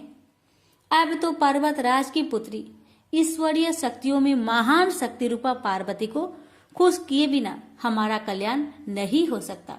तो कठिनाई तो यह है कि प्रतिदिन सिद्धियों को सिद्ध करने वाली क्रोधित पार्वती के पास कौन जाए। अब नारद जी के साथ मिलकर सारे देवता और ऋषि मुनि संसार की जननी जगदम्बा के पास पहुंचे और शक्ति रूपा शिवा के चरणों में झुककर प्रणाम किया और उनसे प्रार्थना करने लगे कि हे जगत जननी जगदम्बे, हम सब आपको बार बार नमस्कार करते हैं। हे देवियों में भी परम शक्तिशाली चंडिके, आप संसार की प्रथम व आदि शक्ति है। आप जगत की रचना करने वाली है, सृष्टि में उपस्थित सब पदार्थों का संहार करने वाली शक्ति है। हे देवी, आपके क्रोध से तीनों लोग व्याकुल हो रहे हैं। आपके गुस्से को सहन करने की क्षमता हम में नहीं। कृपया हमारी विनय प्रार्थना और स्तुति को स्वीकार करें। देवी, अपने क्रोध को शांत करें, हम पर कृपा करें।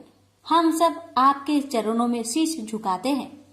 फिर सारे देवता और ऋषिगण माता भगवती के चरणों में प्रार्थना करते हुए शीश झुकाकर खड़े हो गए। उन देवगण व ऋषिगणों की विनती व स्तुति को सुनकर समस्त लोकों की देवी शिवजी की पत्नी पार्वती का हृदय भी करुणा से भरे बिना न रह सका और उनका मन द्रवित हो गया। वे कहने लगी कि यदि मेरा पुत्र गणराज फिर से जीवित हो जाए और आप देवता व ऋषियों के मध्य पूजनीय माना जाए तथा उसे सर्वाध्यक्ष पद प्रदान किया जाए, तभी मेरा क्रोध शांत हो सकता है, तभी तीनों लोकों में शांति स्थापित हो सकती है, अन्यथा नहीं। ये क्या था? ऋषिगण कहने लगे कि वही बात माननी चाहिए जिससे तीनों लोकों के स्वामी की पत्नी पार्वती जी को सुख मिले। ऐसा विचार कर सभी शिव जी के पास पहुंचे और शक्ति रूपा शिवा की बात उनसे कही। कपूर और गुरोचन का तिलक लगाने वाले तीनों लोकों के स्वामी शिव जी ने अपने गणों को आज्ञा दी कि तुम सब उत्तर दिशा की ओर जाओ तथा उत्तर दिशा की ओर सिर करके सोता हुआ जो भी प्राणी मिले उसी का मस्तक काटकर मेरे पास ले आओ। उन्होंने बालक के सिर रहित शरीर कमंद को धो पोंछकर साफ किया और विधि पूर्वक पूजा अर्चना करने लगे। शिव जी के सब गण उत्तर दिशा में भ्रमण के लिए निकल पड़े। शिव गणों को सबसे पहले एक गज मिला। उस गजराज का एक ही दांत था। गण उसी का सिर लेकर भगवान शंकर के चरणों में आकर उपस्थित हो गए। महान ईश्वर समान शिव ने उसी गज का सिर बच्चे के शरीर के ऊपर कंधों पर जोड़ दिया और अपनी तांत्रिक विद्या व योग माया से बच्चे को जिंदा कर दिया। वह सौभाग्यशाली बालक गज का सिर लगाकर एक अनोखे प्रकार की रूपरेखा व आकार बन गया। उस विचित्र शिशु को देखकर सब स्तब्ध रह गए। सारे देवताओं और ऋषियों के प्रसन्नता से खिल उठे। उस बालक के सौंदर्य व तेज की चमक से चारों ओर खुशी की लहर दौड़ गई। जगत जननी माता पार्वती अपने प्रिय पुत्र को पाकर अत्यंत प्रसन्न हुई और जल्दी से अपने पुत्र को गोद में बैठा लिया। शिवा कहने लगी कि आप सबको बहुत कष्ट उठाना पड़ा, पर अब मैं बहुत खुश हूँ। इस बालक के मुख और मस्तक पर सिंदूर लगा है, इसलिए जो मनुष्य व जीव इस गणराज बालक की सिंदूर, गंध, पुष्प आदि से पूजा करेंगे उसके सारे मनोरथ और इच्छाएं पूर्ण हो जाएगी। इसकी पूजा से सभी विघ्नों और बाधाओं का नाश हो जाएगा। सभी देवताओं ने उन्हें अलग अलग वरदान दिए और सभी देवताओं में उन्हें प्रथम पूजनीय मान लिया गया। तभी से भक्ति पूजा अर्चना में गणेश जी की सबसे पहले पूजा की जाने लगी। वैवर्त पुराण में वर्णित एक कथा के अनुसार पर्वतराज की पुत्री पार्वती का जब बैल पर सवारी करने वाले शिव जी के साथ विवाह संस्कार हुआ तो समस्त जर और अजर की आत्मा में निवास करने वाले महेश्वर उन्हें लेकर वनों में विहार करने के लिए चले गए। तब एक लंबे समय तक देवताओं में भी सर्वाधिक पूजनीय शंकर का वन विहार चलता रहा। एक दिन अचानक ही धर्म की आज्ञा मानने वाली धर्म परायणा पतिव्रता पार्वती ने शिव शंकर से एक निवेदन किया, हे प्रभु, मैं एक उत्तम श्रेष्ठ पुत्र प्राप्त करना चाहती हूँ। तीनों लोकों के स्वामी अर्थात भगवान त्रिपुरारी, जो स्वयं भूतों के स्वामी भी है, अपने धर्म परायणा पत्नी की बात सुनकर कहने लगे कि मैं तुम्हें पुत्र प्राप्त करने वाला एक श्रेष्ठ व्रत और उसकी विधि बताता हूँ। यह व्रत अपने आप में बड़ा पवित्र, पुण्यदायक और फलकारी है, इसलिए इस व्रत का नाम पुण्यक व्रत भी है। इसकी पूजा अर्चना अर्थात अनुष्ठान की विधि 1 वर्ष तक चलती है। धर्मात्मा मनु की पत्नी भी पुत्र न होने के कारण अत्यधिक दुखी थी, इसलिए एक दिन उन्होंने विधाता से प्रार्थना पूर्वक पुत्र प्राप्ति का उपाय पूछा था। वह नारी ब्रह्म लोक में जाकर ब्रह्मा अर्थात विधाता से विनय पूर्वक बोली कि हे भगवान, आप संसार के रचयिता और सृष्टिकर्ता कहलाते हैं। सब कारणों का भी आपको ज्ञान है। पुत्र के बिना गृहस्थ जीवन नीरस और अर्थहीन लगता है। पुत्र के बिना स्त्री पुरुष का जन्म व्यर्थ है। अन्य धन और सभी सुखद सामग्री निष्फल है। मानव के तप और दान का फल उसे जन्म जन्मांतर तक मिलता रहता है। तप और दान के कर्म कांड अनेक कल्पों तक सुख प्रदान करते रहते हैं, पर पुत्र ही एक ऐसा रूप है जो पिता को इसी जन्म में सुख, संतोष और हर्ष प्रदान करता है। पुत्र ही पुत्र नामक नरक से रक्षा करता है। मेरी इच्छा और प्रार्थना को जानकर कृपया आप वह विधि और उपाय बताए जिसके द्वारा बंध्या को भी पुत्र प्राप्त हो सके। माता कहने लगे कि हे पुत्री, मैं तुम्हें एक ऐसा व्रत बताता हूँ जो समस्त इच्छाओं को पूरा करने वाला और परम सुखद है। यदि तुम विधि विधान से इस व्रत का अनुष्ठान करोगी तो श्री नारायण विष्णु के स्वरूप जैसे ही श्रेष्ठ और पराक्रमी पुत्र की प्राप्ति तुम्हें होगी। व्रत के समय 1 वर्ष निरंतर वेदों में बताई गई वस्तुओं का दान करते रहना चाहिए। माघ मास से शुक्ला पक्ष की त्रयोदशी से इस व्रत को प्रारंभ करना चाहिए। व्रत करने वाले व्रती को चाहिए कि व्रत आरंभ करने के पहले दिन द्वादशी को उपवास या व्रत रखे तथा अगले दिन त्रयोदशी प्रातःकाल ब्रह्म मुहूर्त में उठकर नित्य कर्मों को समाप्त करके श्री हरि के मंदिर में जाकर उन्हें अर्घ्य अर्थात जल चढ़ाए, पूजा अर्चना व प्रार्थना करे। फिर तुरंत घर वापस जाकर किसी सुयोग्य ब्राह्मण को आचार्य पद के लिए चुनकर भगवान विष्णु की स्तुति करते हुए मंत्रों का उच्चारण करे और फिर कलश की स्थापना कर मन में दृढ़ संकल्प कर इस व्रत का अनुष्ठान प्रारंभ करे और श्री हरि विष्णु का निरंतर ध्यान करे। के बाद हे पुत्री, अनेक प्रकार के फल, पुष्प और सुगंधित द्रव और प्रसादों से भगवान विष्णु की आराधना शुरू करनी चाहिए। कुष्मांड, श्रीफल, नारियल और जंबीर आदि फलों से श्री हरि की भक्ति करनी चाहिए। अनेक वाद्य यंत्रों का प्रयोग कर भजन गीत, संगीत और नृत्य कर श्री हरि को प्रसन्न करना चाहिए। उनकी भक्ति और वर प्राप्ति के लिए 1 लाख सुगंधित पुष्पों की माला श्री हरि को भेंट करनी चाहिए। भगवान की संतुष्टि और आनंद के लिए अनेक प्रकार के स्वादिष्ट व्यंजनों का प्रसाद बनाकर भोग लगाना चाहिए। फूल, मिश्री और तुलसी के पत्ते का मिश्रण बनाकर श्री हरि के स्थान को सुसज्जित रखना चाहिए। व्रत करने वाली स्त्री को 100 ब्राह्मण को नित्य स्वास्तिक, शुद्ध व स्वादिष्ट भोजन कराना चाहिए। भगवान शिव ने पार्वती से कहा कि हे देवी, हर दिन पूजा के समय सुगंधित फूलों से भरकर 100 अंजलियां पावन प्रभु श्री हरि को अर्पित करनी चाहिए और 100 बार शीश झुकाकर प्रणाम करना चाहिए।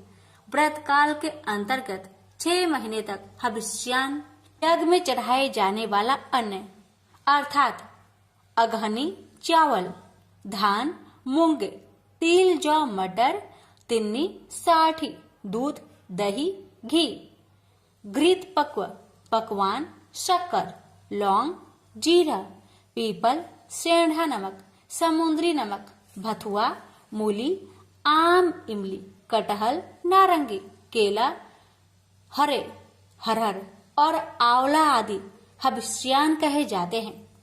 व्रती को 5 मास तक फलहार, 1 पक्ष तक हबी, हरे शाकफल इत्यादि का आहार और 1 पक्ष में केवल जल पर निर्भर रहना होता है। उपयुक्त विधि से व्रत करने पर फिर उसका उद्यापन करना चाहिए। 360 डालिया सुंदर वस्त्रों, अति उत्तम उपहारों, आभूषणों, भोज्य पदार्थों और यज्ञोपवीत यानी जनेऊ से भरकर दान करें। हवन यज्ञ में 1360 घी की आहुतियां देकर प्रणाम करें। इतने ही ब्राह्मणों को श्रद्धा पूर्वक इच्छित भोजन कराकर 1 स्वर्ण मुद्रा की दक्षिणा दे। इस व्रत को करने से श्री हरि के चरणों में पक्की और पूर्ण भक्ति हो जाती है। इस प्रकार नियम पूर्वक यह व्रत करने से पराक्रमी व प्रसिद्ध पुत्र, पति का सौभाग्य व सुख और अत्यधिक धन की प्राप्ति होती है। संसार के पितामह अर्थात ब्रह्मा की कृपा व प्रेरणा को पाकर 100 रूपों को धारण करने वाली शत्रुपा सती अत्यधिक प्रभावित व प्रसन्न हुई। फिर उन्होंने इस सुफल को देने वाले व्रत को विधि विधान से श्रद्धा पूर्वक किया। व्रतधारी धर्मात्मा मनु की पत्नी ने इस परम और सुभद व्रत को किया। उनके यहाँ प्रिय व्रत और उत्तानपाद नामक 2 सुंदर, तेजस्वी और यशस्वी बालक उत्पन्न हुए। प्रसिद्ध महाभाग देवहूति ने भी जब इस व्रत के महात्म्य को सुना तो उन्होंने भी इस व्रत को धारण करके श्री हरि के अंश कपिल जी को अपने पुत्र रूप में पा लिया था। देवताओं की माता कही जाने वाली अदिति के यहाँ भी वामन भगवान उत्पन्न हुए थे। इस महान और महिमाकारी व्रत के प्रभाव के कारण अनेक सौभाग्यवान और पुत्रहीन नारियां पुत्रवती हुई है। जी कहने लगे, हे प्राण भल्ले, तुम भी इस व्रत का श्रद्धा पूर्वक, विधि पूर्वक, भक्ति पूजा युक्त पालन करो। तुम्हें निश्चय ही परम दुर्लभ पुत्र रत्न प्राप्त होगा। कपूर और अर्थात कपूर और सुगंधित गुरु चरण का तिलक धारण करने वाले शंकर के द्वारा ऐसे मधुर और महिमामय वचन सुनकर सती पार्वती ने भी इस पवित्र और सुलभ देने वाले दुर्लभ व्रत को किया था। तभी उनके यहाँ भगवान गणेश जी पुत्र रूप में उत्पन्न हुए थे। पुत्र पैदा होने की खुशी में माता गौरा अत्यधिक प्रसन्न हुई। स्वर्ग और मोक्ष को दान देने वाले माता पार्वती के स्वामी शिव जी भी पुत्र के उत्पन्न होने से बहुत खुश हुए और उनकी दिव्य प्रेरणा से अनेक वाद्य यंत्र बजने लगे। चहुओर संगीत, नृत्य और आनंद की लहर दौड़ गई। पुत्र प्राप्ति की मंगल कामना पूर्ण होने के कारण परमपिता महादेव ने ब्राह्मणों, बंदियों और भिक्षुओं को नाना प्रकार के रत्न, मूल्य द्रव्य और बहुमूल्य धन संपत्ति का दान किया। प्राणी मात्र के सच्चे साथी, सुभैसी जगत का उद्धार करने वाले, शीघ्र प्रसन्न होने वाले शिव शंकर के घर शिशु के प्रकट होने की खुशी में सभी देवता ऋषिगण खुशी और आनंद से भरकर मदमस्त हो गए। सबने बालक के जीवन के लिए मंगल कामनाएं की। सभी देव समूह, ऋषिगण, गंधर्व, किन्नर वहां आए और शिशु को आशीर्वाद दिया और उसके उज्जवल व मंगलमय जीवन की कामना की। गौरी नंदन अर्थात माता गौरी के पुत्र को देखने के लिए अनेक देवतागण भगवान शंकर के पास आए। देवताओं को गौरी नंदन को देखने जाते हुए सूर्य पुत्र शनिचर अर्थात धीरे धीरे चलने वाला की भी तीव्र इच्छा हुई कि मैं भी भूत भावन अर्थात भूतों को भी अच्छे लगने वाले शिव शंकर के घर जाऊं। बालक गणेश को देखने की कामना से शनिचर ने भूत भावन शिव जी के घर प्रवेश किया। समस्त संसार की जननी पार्वती नवजात शिशु को गोद में लेकर बैठी थी। योगियों में भी महान कहलाए जाने वाले शनिचर माता पार्वती के सम्मुख शीश झुकाकर खड़े हो गए और नतमस्तक होकर उन्हें प्रणाम किया। जगत जननी जगदम्बा ने उन्हें आशीर्वाद दिया और उनकी कुशल क्षेम पूछी। फिर माता पार्वती कहने लगी कि समस्त ग्रहों के स्वामी ग्रहेश्वर, आपके नेत्र कुछ बंद से हैं तथा आप सिर झुकाकर क्यों खड़े हैं? आप जब मेरे पास आए हैं तो न मेरी ओर देख रहे हैं न मेरे शिशु की ओर। इसका क्या कारण है? सूर्य के पुत्र शनिचर ने उत्तर दिया, माता, सभी प्राणी इस संसार में अपने कर्मों का फल भोगते हैं। अच्छे बुरे शुभ अशुभ कर्मों के कारण ही सुख दुख की प्राप्ति होती है। हे माते, मेरी कथा कुछ गुप्त है, वह आपके सम्मुख कहने लायक नहीं है, पर आपकी आज्ञा का उल्लंघन भी मैं नहीं कर सकता। फिर भी वह कथा मैं आपको सुनाता हूँ। शनिचर ने कहा, हे माता, मैं बचपन से ही भगवान श्री कृष्ण की चरणों की भक्ति किया करता था। सदैव उनके ध्यान में तत्लीन व मग्न रहता था। तो ऐसी अवस्था में भी मेरे पिता श्री सूर्य नारायण ने मेरा विवाह चित्ररथ की पुत्री के साथ करा दिया। मेरी पत्नी बहुत सीधी साध्वी, तेजस्वी और तपस्विनी है। एक दिन की बात है कि मेरी पत्नी ऋतु स्नान के बाद मेरे पास आई। उस समय मैं भगवान के नाम जाप कर रहा था। मुझे सर्वथा अपने आसपास की कुछ ज्ञान नहीं था। चूंकि वह एक सती साध्वी और भक्त थी, अतः अपना अपमान और अवहेलना वह न सह सकी। उसने क्रोध में आकर मुझे श्राप दिया। कहने लगी कि आज से तुम जिसकी तरफ भी देखोगे उसी का अनिष्ट हो जाएगा। फिर भी माता, मैंने ध्यान तोड़कर उसे बहुत समझाया और संतुष्ट किया। उसने बहुत पश्चाताप किया, पर फिर भी श्राप लौटाने में असमर्थ रही। इसी श्राप के कारण जीव हिंसा के भय से मैं सदा अपने नेत्र को झुकाकर रखता हूँ। मैं किसी की ओर दृष्टिपात नहीं करता, क्योंकि उसकी तुरंत मृत्यु हो जाएगी। माता पार्वती ने जब शनिचर की बातें सुनी तो वे हंसने लगी कि संसार ईश्वर की इच्छा के अधीन है। जो परमेश्वर है वही होता है। अतः तुम जरा भी चिंता न करो तथा तुम मेरी ओर तथा मेरे शिशु की ओर देखो। सूर्य पुत्र शनिचर ने मन ही मन बहुत सोच विचार किया कि मैं पार्वती जी के बालक की ओर देखूं अथवा नहीं।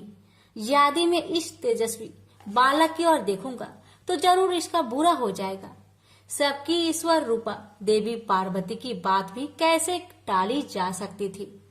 काफी सोच विचार के बाद योगी शनिचर ने माता जगदम्बा की ओर तो नहीं देखा, तो शिशु की ओर अपनी बाएं आंख के कोने से देखा ही था कि शनिचर की श्रापग्रस्त दृष्टि पड़ने से ही भगवती उमा के प्राणों से भी प्यारे पुत्र गणेश का सिर धड़ से अलग होकर दूर जाकर गिर पड़ा। शनिचर अत्यधिक दुखी हुए और घबराकर अपनी आंखें फेर ली और सिर झुकाकर भगवती के सामने खड़े हो गए। जब माता पार्वती ने खून से लथपथ कबंध शिशु को अपनी गोद में देखा तो दुखी से चित्कार उठी, हाय, ये मेरा शिशु को क्या हुआ? ऐसे दर्दनाक और विस्मित कर देने वाले दृश्य को देखकर उपस्थित कैलाश निवासी अत्यंत दुखी हुए। बालक की ऐसी दशा हो जाएगी ऐसा किसी को भी आभास नहीं था। देवी तो मूर्छित ही हो गई। खून से लथपथ मस्तक विहीन शिशु और माँ गौरा की चिंतायुक्त दशा को देखकर भगवान विष्णु तो गरुड़ पर सवार होकर तुरंत उत्तर दिशा की ओर चल पड़े। रास्ते में पुष्प भद्रा नदी के किनारे उन्होंने एक गज परिवार को आराम से सोते हुए देखा। गजेंद्र का सिर उस समय उत्तर की ओर था। चक्र पानी श्री हरि ने उस गजेंद्र का मस्तक अपने चक्र से काट डाला और उसे लेकर कैलाश पर्वत पर आ गए। भगवान नारायण ने उस मस्तक को मृत बच्चे के कमंद पर लगा दिया और फिर अपने योग माया के द्वारा उसे जीवित भी कर दिया।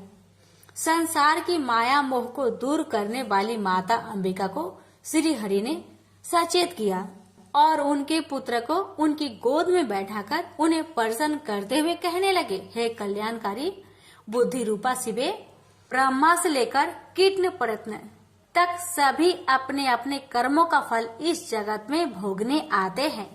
हे मातेश्वरी, तुम भली भांति इस बात को जानती हो, हर प्राणी अपने कर्मों का फल भोगता है। शोकाकुल उमा को समझाते हुए चक्रपाणी विष्णु ने उन्हें सत्वाना देते हुए कहा कि प्रत्येक मनुष्य को तो कर्म जनित भोग सैकड़ों युगों तक अनेक योनियों में जन्म लेकर भोगने ही पड़ते हैं। जगत में होने वाले दुख सुख भय सुख, आनंद आदि सब कर्मों का ही तो फल है। देवी, इसमें सुख तो उत्तम कर्मों का परिणाम है और दुख और भय आदि पाप कर्मों का। भगवान चक्रवाणी की मधुर वाणी सुनकर माता उमा कुछ संतुष्ट हो गई। वत्सलमयी शिवा ने श्री हरि के चरणों में प्रणाम किया। कपूर गौर शिव और माता पार्वती दोनों ने ही भगवान विष्णु की स्तुति की। शिशु को पुनः जीवित पाकर माता गौरा तो तीर्थ से विभोर हो उठी। साथ ही सारे देव समुदाय में भी आनंद व हर्ष की लहर दौड़ गई। शुभ मुहूर्त देखकर श्री हरि ने बालक का शुभ संस्कार किया और बच्चे को आशीर्वाद देते हुए भगवान विष्णु ने कहा, हे सूरश्रेष्ठ, मैंने सर्वप्रथम तुम्हारी पूजा की है, अतः हे वत्स, आज से जगत में तुम सर्वप्रथम पूजनीय व योगेंद्र हो जाओगे। शंकर के प्रिय पुत्र को प्रसन्न होकर कमल नयन विष्णु ने पुष्प माला पहनाई। हर्षनाद और आनंद से वातावरण गूंज उठा। श्री हरि ने उन्हें मोक्षदायक ब्रह्म ज्ञान और संपूर्ण सिद्धियां प्रदान की। भगवान नारायण ने रुद्रप्रिय नंदन के 8 नाम भी रख दिए। विघ्नेश, गणेश, हिरंब, गजानन, लंबोदर, एकदंत, सुप्रकर्ण और विनायक तभी से पार्वती पुत्र गजमुख अग्र रूप में पूजनीय माने जाते हैं। प्रेम से बोलिए गणेश महाराज की जय। गणेश जी की अग्र पूजा क्यों की जाती है? ऋषियों मुनियों ने सूत जी से निवेदन किया, हे सूत जी, अब आप पहले यह बताएं कि गणेश जी की अग्र पूजा क्यों की जाती है, किसी अन्य देवता की क्यों नहीं? श्री सूत जी बोले, हे ऋषियों, यह भी एक रहस्य ही है कि अधिकार मांगने से नहीं मिलता, इसके लिए योग्यता आवश्यक है। संसार में जो देवी देवता जिसका इष्ट देव होता है वही उसी की पूजा करता है। परिणामतः बड़े देवताओं के महत्व में कम होने की आशंका हो गई है, इसलिए देवताओं में विवाद हुआ। निर्णय के लिए वे शिव जी के पास पहुंच गए और उन्हें प्रणाम करके पूछा कि हे प्रभु, हम सब में अग्र पूजा का अधिकारी आप किसे मानते हैं? इस प्रश्न से शिव दुविधा में पड़ गए कि किसे अग्र पूजा अधिकारी माना जाए। तभी उन्हें एक उपाय सूझा। वे बोले, देवगण, इसके लिए सभी देवताओं को एक प्रतियोगिता में भाग लेना होगा। देवताओं को चिंतित देख शिव ने सत्वाना भरे शब्दों में कहा, घबराओ मत, प्रतियोगिता इतनी ही है कि सभी अपने अपने वाहनों पर सवार होकर पृथ्वी की परिक्रमा करके और फिर यहाँ लौट आए। जो पहले लौटेगा वही अग्र पूजा का अधिकारी माना जाएगा। सभी देवता अपने अपने वाहन पर सवार होकर दौड़ पड़े। गणेश जी का वाहन था मूषक। मूषक के बल पर प्रतियोगिता कैसे जीती जा सकती थी? अतः गणेश जी ने सोचा कि प्रतियोगिता में क्या रखा है, कहीं बैठकर प्रभु लीला का आनंद लिया जाए। उन्होंने विचार किया कि शिव जी स्वयं ही जगत आत्मा है, यह समूचा संसार उन्हीं का रूप है, तब क्यों ना इन्हीं की परिक्रमा कर ली जाए। इससे पृथ्वी की भी परिक्रमा स्वयं हो जाएगी।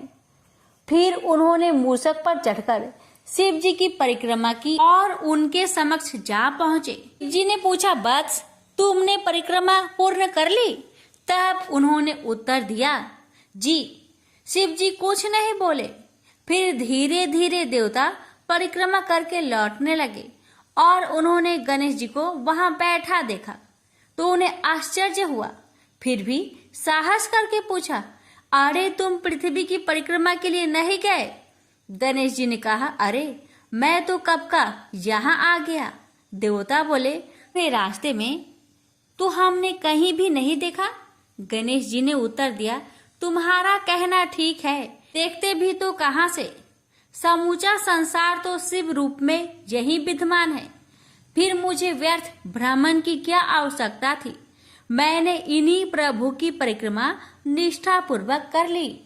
सूत जी बोले, मुनियो, गणेश जी अपनी बुद्धि के बल पर ही विजयी हुए। इसी विजय के कारण उसी दिन से गणेश जी की प्रथम पूजा होने लगी। रौनक जी ने पूछा कि हे सूत जी, हम गणेश जी के चरित्रों का अध्ययन किस ग्रंथ में कर सकते हैं? हे प्रभु, आप तो सर्वज्ञ हैं, आप ही उनके चरित्रों का वर्णन करें तो हम पर अति उपकार होगा। सूत जी बोले कि हे मुनियो, गणेश जी के सभी चरित्रों का कथन इस जिह्वा से करना संभव नहीं है। फिर भी गणेश जी अग्र पूज्य होने के कारण समस्त देव चरित्रों से जुड़े हैं, इसलिए उनका प्रभाव भी सर्वाधिक है। हे मुनियो, वे सभी का तिरस्कार करने में सक्षम हैं, किंतु उनका तिरस्कार कोई भी नहीं कर सकता। तीनों लोक में उन्हीं के संकेत पर क्रियाशील है। स्वयं गणेश जी कहते हैं, शिव, विष्णु, शक्ति, सूर्य और मुझ गणेश में जो अभेद बुद्धि योग है, मेरे मत में वही सम्यक योग है। इससे भी सिद्ध है कि सारे देवता उन्हीं के स्वरूप है और देवताओं के चरित्र भी उन्हीं गणराज के चरित्र है।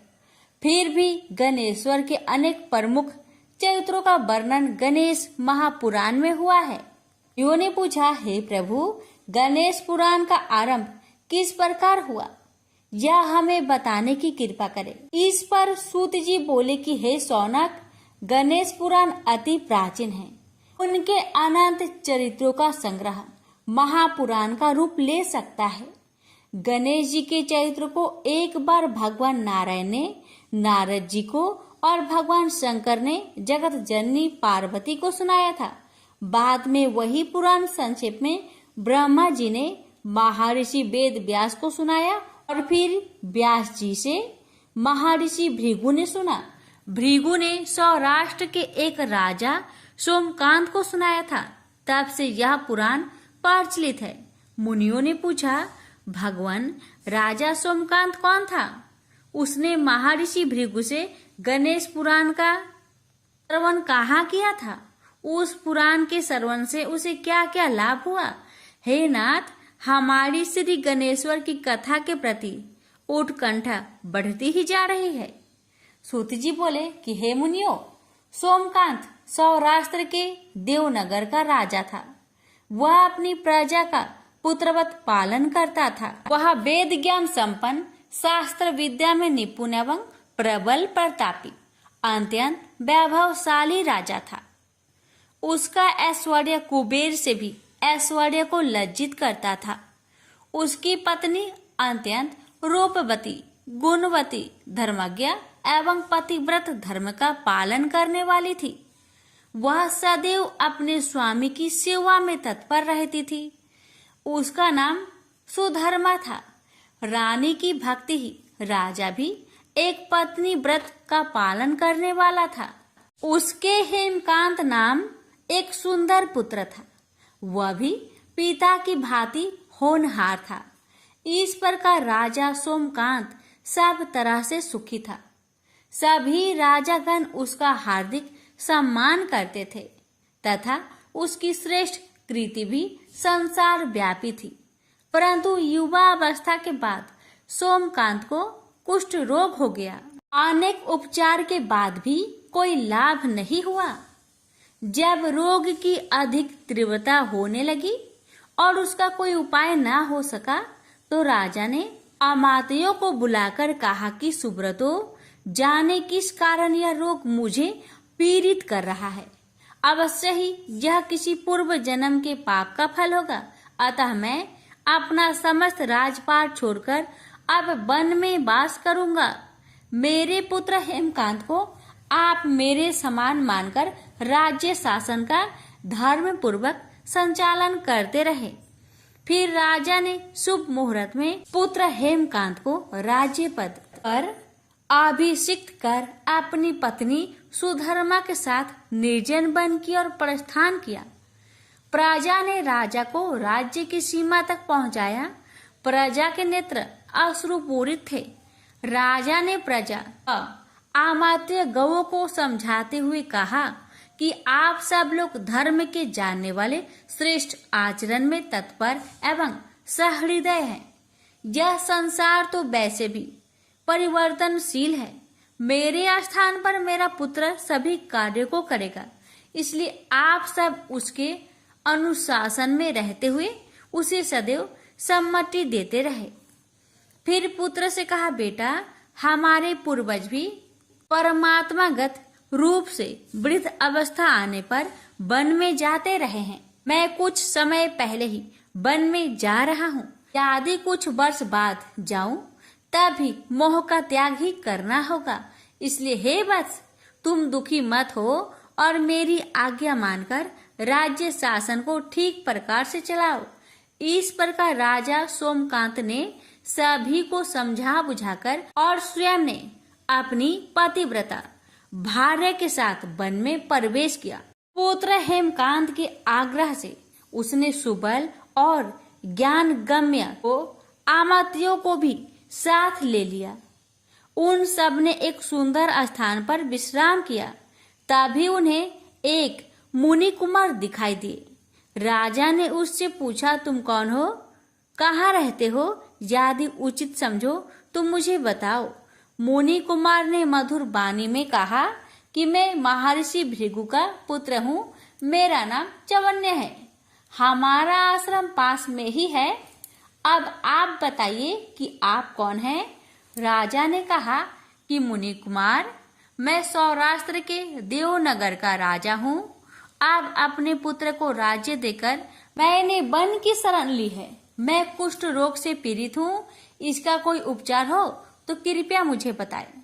मुनि कुमार ने कहा कि मैं अपने पिताजी को आपके बारे में बताता हूँ, फिर वे जैसा कहेंगे मैं आपको बताऊंगा।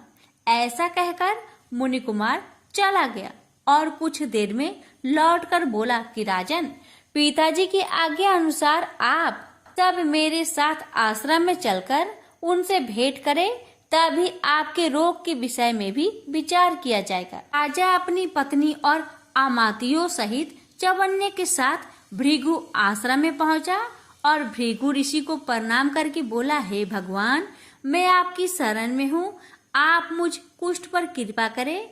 महर्षि बोले, राजन, यह तुम्हारे किसी पूर्व जन्म कृत पाप का ही उदय हुआ है।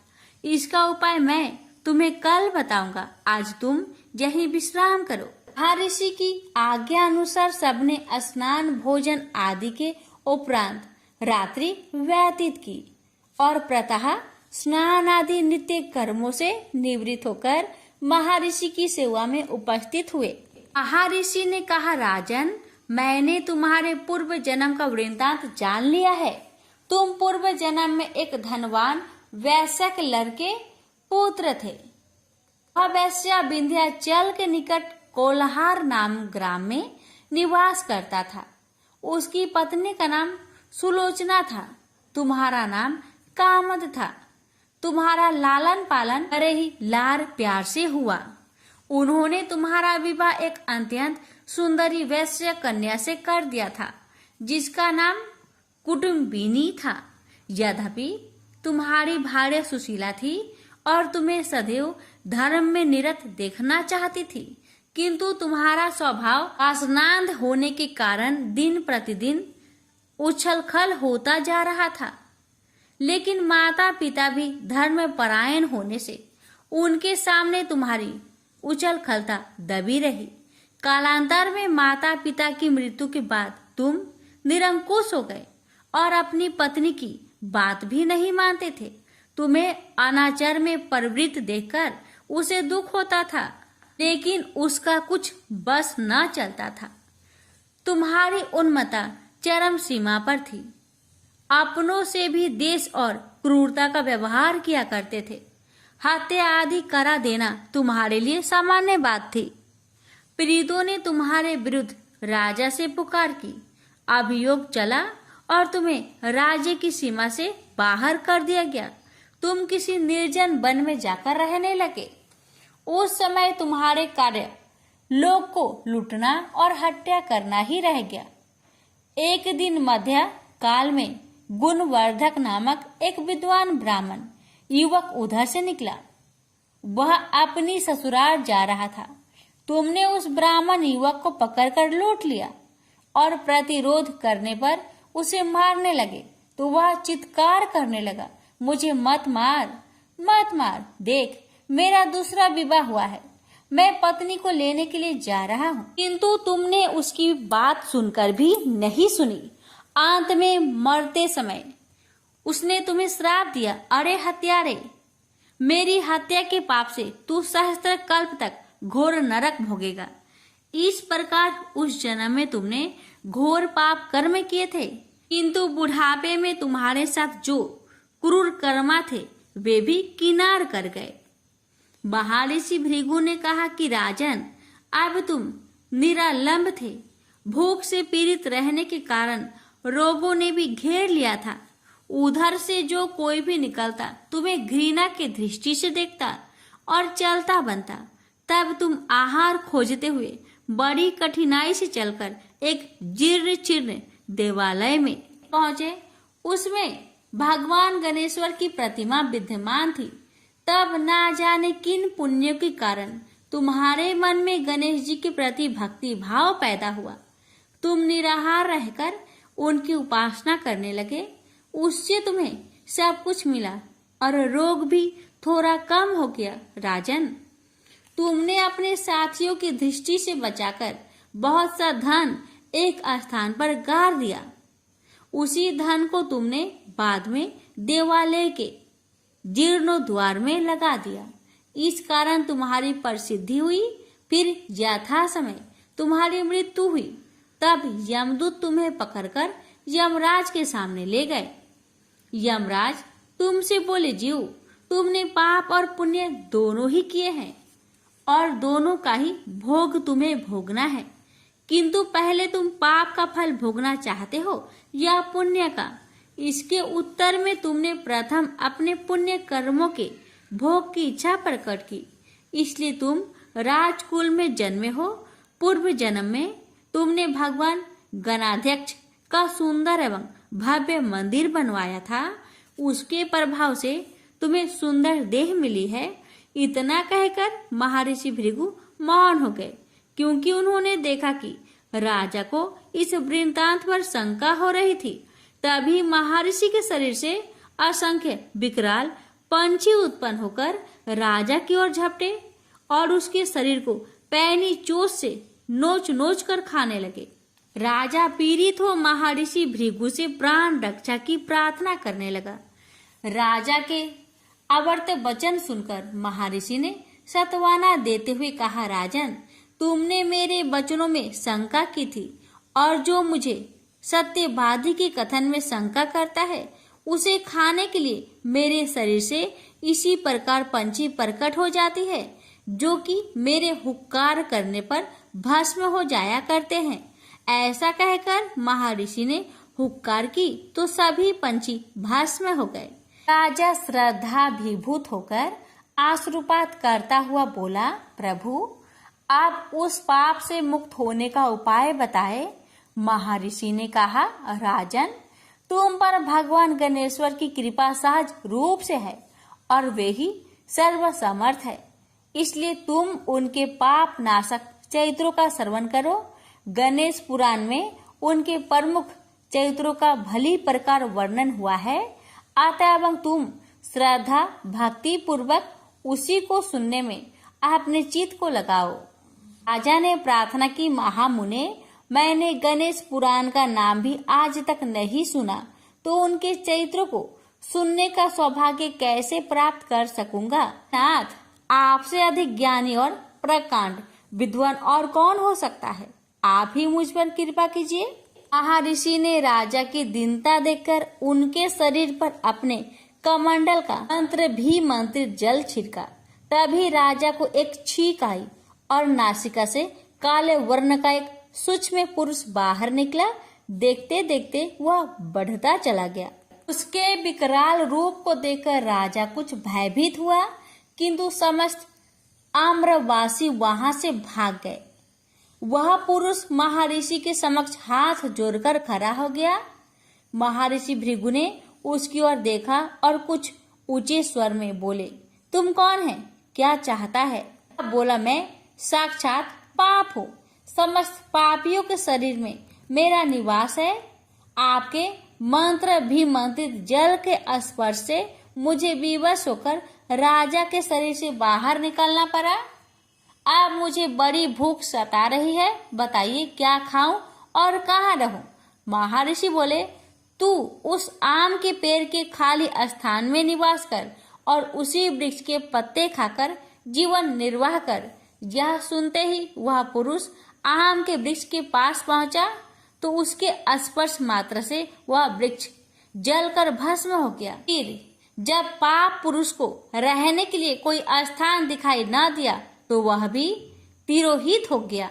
महर्षि भृगु बोले, राजन, कालांतर में यह वृक्ष पुनः अपने उसी रूप को धारण करेगा। जब तक यह पुनः उत्पन्न न हो तब तक मैं तुम्हें गणेश पुराण का श्रवण कराता रहूंगा। पहले तुम पुराण श्रवण के संकल्प के साथ आदि देव गणेश जी का पूजन करो, तब मैं गणेश पुराण की कथा आरंभ करूंगा। महर्षि के आदेश अनुसार राजा ने पुराण श्रवण का संकल्प किया। उसी समय राजा को अनुभूति हुई, उसकी समस्त पीड़ा दूर हो गई।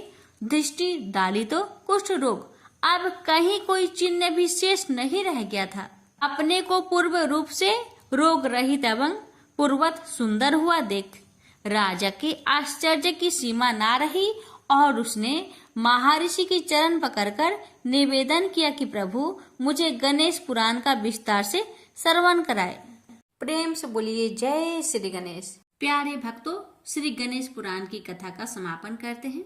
इसके आगे की कथा अगले वीडियो में अवश्य सुनिएगा। गणेश जी महाराज आप सभी भक्तों की हर मनोकामना को पूर्ण करें। जय श्री गणेश।